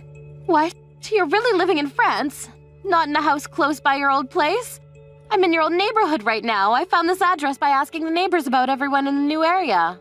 And this was the address they told me. Is this really a coincidence? No, I don't trust you. I still think that you're lying about living in France. It's impossible. How could someone with the same name move into the same neighborhood? It looks like it really is possible. It really is a small world, I guess. If you check with the neighbors and they all say the same thing and same name and surname, that's the only explanation. But you really do crazy things. I'm really glad we were able to get away from you before we had the baby. It would be terrifying if something like that happened to us. If you really broke a window to get in, you're going to be getting arrested. You committed a crime. Can't believe you actually went so far. Or did you do it on purpose because you knew that you would have food and shelter once you were in prison? Even if you lose your freedom, you can eat after all. Of course not. I'm not going to get arrested. I know that you're lying just to scare me away. Once Owen gets home, he won't let you kick me out. He won't report me to the police for breaking a window. I'm his mother. The police aren't going to touch me. I know what you're up to, Abigail, but you can't keep me away from my son. That's all a story you made up, Lisa. I really am in France with Owen. There's no point calling the police on me either. Owen's my only next of kin. He'll be there for me if the police even arrest me. Even if you kick me out or have the police arrest me for breaking that window, you and my son will have to take responsibility for me anyway. Why don't you just give up already? I'm your mother-in-law. All I want is for us to live together as one big happy family. Especially if I have a grandson or granddaughter, I want to meet them. I'm not trying to chase you away. I'm telling you the truth, Lisa. That house that you broke into isn't our home. It really belongs to someone who has the exact same name as me. You're the one that needs to give up on trying to live with us and give yourself up to the police. You had just happened to find the door open. You might have still been able to explain and tell the people that live there that you made a mistake and thought that was someone else's home and avoided being arrested. Maybe by the skin of your teeth. But if you broke a window and forced entry, there's no way they're gonna excuse you. You're really not lying. This really isn't your house? Then who's living here? Someone's coming home! I hope you can explain yourself, but it's unlikely that they'll be willing to listen to a stranger who's sitting on their couch watching TV like they own the place. But it's got nothing to do with us anyway. You've got to help me. Where are you? You've got to come and help me. Help me right now. You need to explain everything to the police for me. Abigail, are you reading this? Help me. We're in France. Can't help you, so you'll have to deal with your problems by yourself. You're really in France? Why? Why would you move so far away? I'm guessing that the owner of the house came home and found that you were trying to run away. Did you explain why you were there? That's right. She thinks that I'm a thief, even though I haven't taken anything. Apparently the neighbors let her know that someone was inside her house and they called the police on me. Can you believe it? They're treating me like a common thief. I was about to be arrested by the police, but I was too fast for them. Honestly, the nerve of some people. I just thought that my son lived there, that's all. Hang on, so you haven't been arrested? You ran away from the police? I had no choice. They were acting as though I was the criminal. I told them that it wasn't my fault that the window was broken, but they wouldn't listen. I don't care if it's you or Owen, but one of you has to come and explain everything. It's not fair. I didn't know that it was someone else's home. If you don't come, I'll end up being arrested. They're going to make me a criminal. That's the most ridiculous thing I've ever heard. I haven't even done anything to deserve that. Excuse me? But you did do something. You broke a window to get into someone's home without their permission. On top of that, they're a stranger, and your excuse is that you thought it would be okay if it was your son's house? Wait, didn't you say that you were eating their cookies? You've caused nothing but trouble for them. Of course they'd want to report you to the police. But I really did think that it was your house. It's not my fault. I didn't do anything wrong. That's what a criminal says. And that's the worst thing that you could say to the victim. If you had been more apologetic and, hadn't broken their window, I'm sure they would have been more forgiving too. Do you really think that you can avoid punishment after all of this? You should know that neither me nor Owen are going to help you. We've had enough of cleaning up after you. You'll have to deal with this yourself and learn how to accept responsibility for your own mistakes. Why won't Owen answer any of my messages? Even though I'm in so much trouble. You told him to ignore me, didn't you? I can't believe he won't even try to save his own mother. He's useless. It's all your fault. They never would have happened if you hadn't married my son. Everything's changed since you came into his life. You're a terrible daughter-in-law. You made him abandon me. He didn't abandon you because of me. He decided to abandon you because of you. What did you say? You were so selfish that you caused trouble not only for your late husband, but for your own 2 sons. You showed them that you can't be trusted and lost their respect when you didn't respect their boundaries. You only ever come to see Owen when you need something, and it's obvious that you don't care about what's convenient for either of them. I'm a complete stranger, so I'm willing to talk with you, but the only reason that you can't get through to Owen is because he's already had enough of how self-centered you are. He blocked you. He's blocked me? So he hasn't even seen any of my messages. He doesn't care about what happens to his own mother. You can't blame him. Owen's already decided that it's best to pretend that you never existed, so I don't think that you'll ever be able to reconcile with him. Don't say that. You can talk to him and tell him that I didn't mean to cause him trouble. We're family. We're supposed to stick together. His dad would be so disappointed if he saw that Owen is ignoring me. Please, do something. You're not my mother, so I don't have any obligation to listen to what you say, and I wouldn't use Owen's dad as a way to guilt trip him. You'll only make things worse. Anyway, we're complete strangers now, so you'll have to deal with the police all by yourself. You can try explaining to them that you haven't done anything wrong. If they're willing to listen, that is. Even after being told off by her daughter-in-law, Lisa didn't stop messaging Abigail and Owen for help, and she ended up pushing Abigail to her limit as well. Abigail had no choice but to make it clear that they had cut ties and that she didn't care about what happened to Lisa, ending the conversation by blocking Lisa completely. Lisa was caught soon after by the police and arrested for trespassing. She had tried to argue that she was only searching for her son's house when the police had questioned her. As a result of their investigations, they found out that she was in debt and had had her home taken from her by the loan sharks that she had borrowed money from, and that she wasn't lying about looking for her son, but it didn't change the fact that she had broken a window in order to enter a stranger's home. The verdict reached in court was that she was guilty as charged, and she had to accept the punishment dealt to her. Apparently, she had begged for them to listen to her, but all of her pleas and excuses had fallen on deaf ears. She only had herself to blame, so we can only hope that she'll come to realize the wrongs she committed and will return to society as a new person. Abigail and her husband were reminded of how lucky they were to have been given the chance to move abroad, and were relieved that they would never have to deal with Lisa ever again. Yara, you're so cocky lately. Who, me? What are you talking about, Danielle? You brag about being rich. What the fuck? I don't know what you're talking about, but aren't you the one that's bragging about being rich? Because I am rich. I see. Are you making fun of me or something? No, I'm not. I was just wondering what you meant by me being cocky and bragging about stuff. You were bragging that you went to the French restaurant close to the train station. I did go, but never bragged about it. Yes, you did. I'm the only one that can go there, not you. It doesn't matter to you. Can you stop complaining every minute? Are you trying to pick a fight with me? So it looks like you were grabbing coffee with one of your mom friends without my permission, right? Why do I need your permission? This is what I mean by being cocky. I'm the superior one here, so you all need my permission to do things, okay? Capiche? Absolutely not. I will go to wherever, whenever I want to go.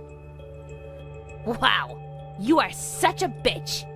Do you know the difference between you and I? I never compare myself to someone else, so I really don't care about that.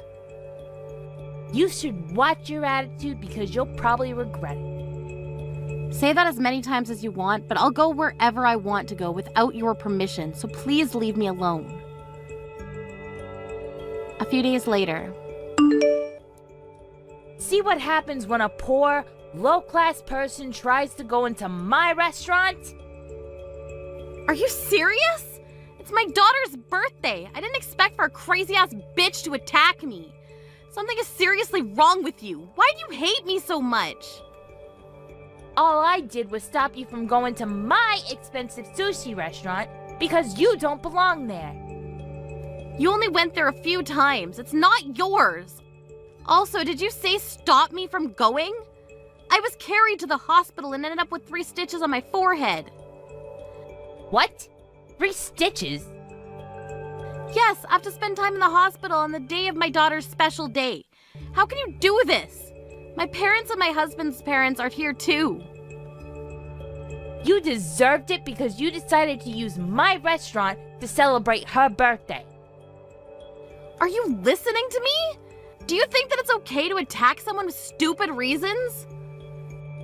Oh my god, you just got 3 stitches. Deal with it. I actually thought that poor people could tolerate pain, but I guess not. I think I was too strong. Yes, because I got punched by a person who looks like a hippo. Excuse me? You should watch your mouth. I want to say the exact same thing back to you. By the way, are you not going to apologize about this? Why would a celeb apologize to someone like you? Okay, then. You pissed me off by going to my restaurant, so of course I will do something. I can ruin your life. Let me see you do it. I really didn't want to do this because you're my daughter's friend's mother, but I'm tired of your disgusting attitude. Can you even do anything? My husband has the power to cover up anything that you do, you know. Let's see about that. Get ready for the storm to come. A few days later. Hey, Kiara, can we talk about this once? About what? I don't need to talk to you about anything. Did I do something that pissed you off? Because something terrible is going on. Yes, you did, so I hired an extremely strong lawyer to get revenge. I told you there's a storm coming. Ugh! I thought that my husband could cover this up, but it seems like this incident is going to be in the newspaper. He even said that I caused a serious injury against you, and he is mad at me and I don't know why. You seriously don't know? Are you stupid? Anyways, I did hire a very good lawyer because your husband can't cover this up, right? This can't be real. Am I going to get arrested? Of course, you assaulted me. Wait, are you exaggerating? I didn't do anything that bad. You attacked me, which caused me to fall down the stairs and get 3 stitches. Attacking? It was just an argument between mom friends. Even though you say that, I don't think that it's something forgivable. Wait, is this real or am I dreaming? It's real.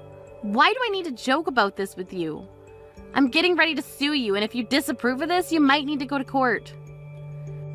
Hold on. Can I talk about this with you once? Because what the hell did I do? My elbow just hit your head. If we say that we are friends, I won't be a criminal, so can you think about that? What are you talking about? We are not friends. We never were from the beginning. I mean, we were mum friends, but not anymore. Our kids went to the same nursery and we just knew each other. Please don't say that. My husband is pissed at me and he might divorce me. Well, it's your responsibility. You've done something terrible to your husband's face. Maybe he'd be better off without you. Are you telling me to divorce him? Are you threatening me? Do you want money or something? Money? You probably don't know this, but I run a company. What? You were making fun of my husband for being a full-time office worker, but I have more money, so I'm not poor like you think. No one knew because I never bragged like you. You know what? Texting makes this thing such a big deal. It is a big deal. Why don't you understand that? You'll quickly be prosecuted and the public will know your face, so you might face consequences. I didn't mean for this to happen. I was just going to punish you, but I didn't expect it to be like this. You want an apology? I'm sorry. There, I said it. I don't think you're truly sorry, but even though you are, nothing will change. Anyways, I'll get whatever I can from you. You chose the wrong person to mess with. Bye, Danielle. Is your celeb life over? After the incident. Danielle got sued and arrested. And this got on the newspaper with her face shown. She became known as the crazy-ass psychotic wife. And her husband ended up divorcing her and moved out of the house with the kids. So she has nowhere to go now. All of the mum friends she looked down on are now looking down on her. But her actions resulted in this, so it's her fault. But I bet she still doesn't think she's wrong. Maddie, what happened today? Huh? You're the only one that didn't come. Oh, are you talking about the get-together with the other moms? Yeah, I invite you every time, but you never come. Why is that? I'm sorry. I was just really busy with work. I completely forgot about it. What? You forgot? Seriously? These meetings are really important. But, I work, so it's hard for me to make time. I told you this before. But this time I completely forgot to tell you. For that, I'm sorry. You have to come. We talk about important stuff like events at the kindergarten. We do that at the parent-teacher meetings, and I'm always there, so... I know, but you still have to come to our meetings. It just makes things easier, okay? All the other moms agree. But, it's during the day on a weekday, right? I don't know. I got work. And what about the other moms? Some of them have day jobs too. I get it. You think you're better than us because you have a job, don't you? What? You're saying you don't have time for us, right? You think you're better than us because you work. That's it, isn't it? I never said that. But I do work on weekdays, so... Listen, can you just email me the meeting minutes or something? I'll just read them over when I get home. You just don't care, huh? What kind of mother are you? Huh? You don't feel bad for your daughter? If you keep this up, she might get picked on. What does that mean? What do you think it means? If you can't be friends with us, then neither can your daughter. Like mother, like daughter, I guess. What? Leave my daughter out of this. That's not up to me. And I know I'm not the only one that works during the day. What about the other moms that work? They always show up? Not always, but they try their best. Well, I'm trying my best too. But you completely forgot about our last meeting. Yeah, but look, it won't happen again, okay? Whatever. Anyways, why do you have to work? Oh, I know. Your husband doesn't make much. Poor you. What? Now you're talking about my husband? I feel bad for you. I mean, I'm not rich or anything, but thanks to my husband, I don't need to work. It gives me time to spend with my children. I feel bad for your daughter. I do come home late sometimes, but still, this is none of your business. You're right, it's not. But everyone feels the same way about you. And you don't even pick up your daughter from kindergarten. That's because my husband gets off work before me. Still, I feel so bad for your daughter. You're the only mom that doesn't show up. Poor girl. She loves her father. She doesn't mind. Thanks for your concern, but we're fine. You're jealous, and you know it. What? You wish you had a husband with a stable job. You're jealous. Not really. Whatever.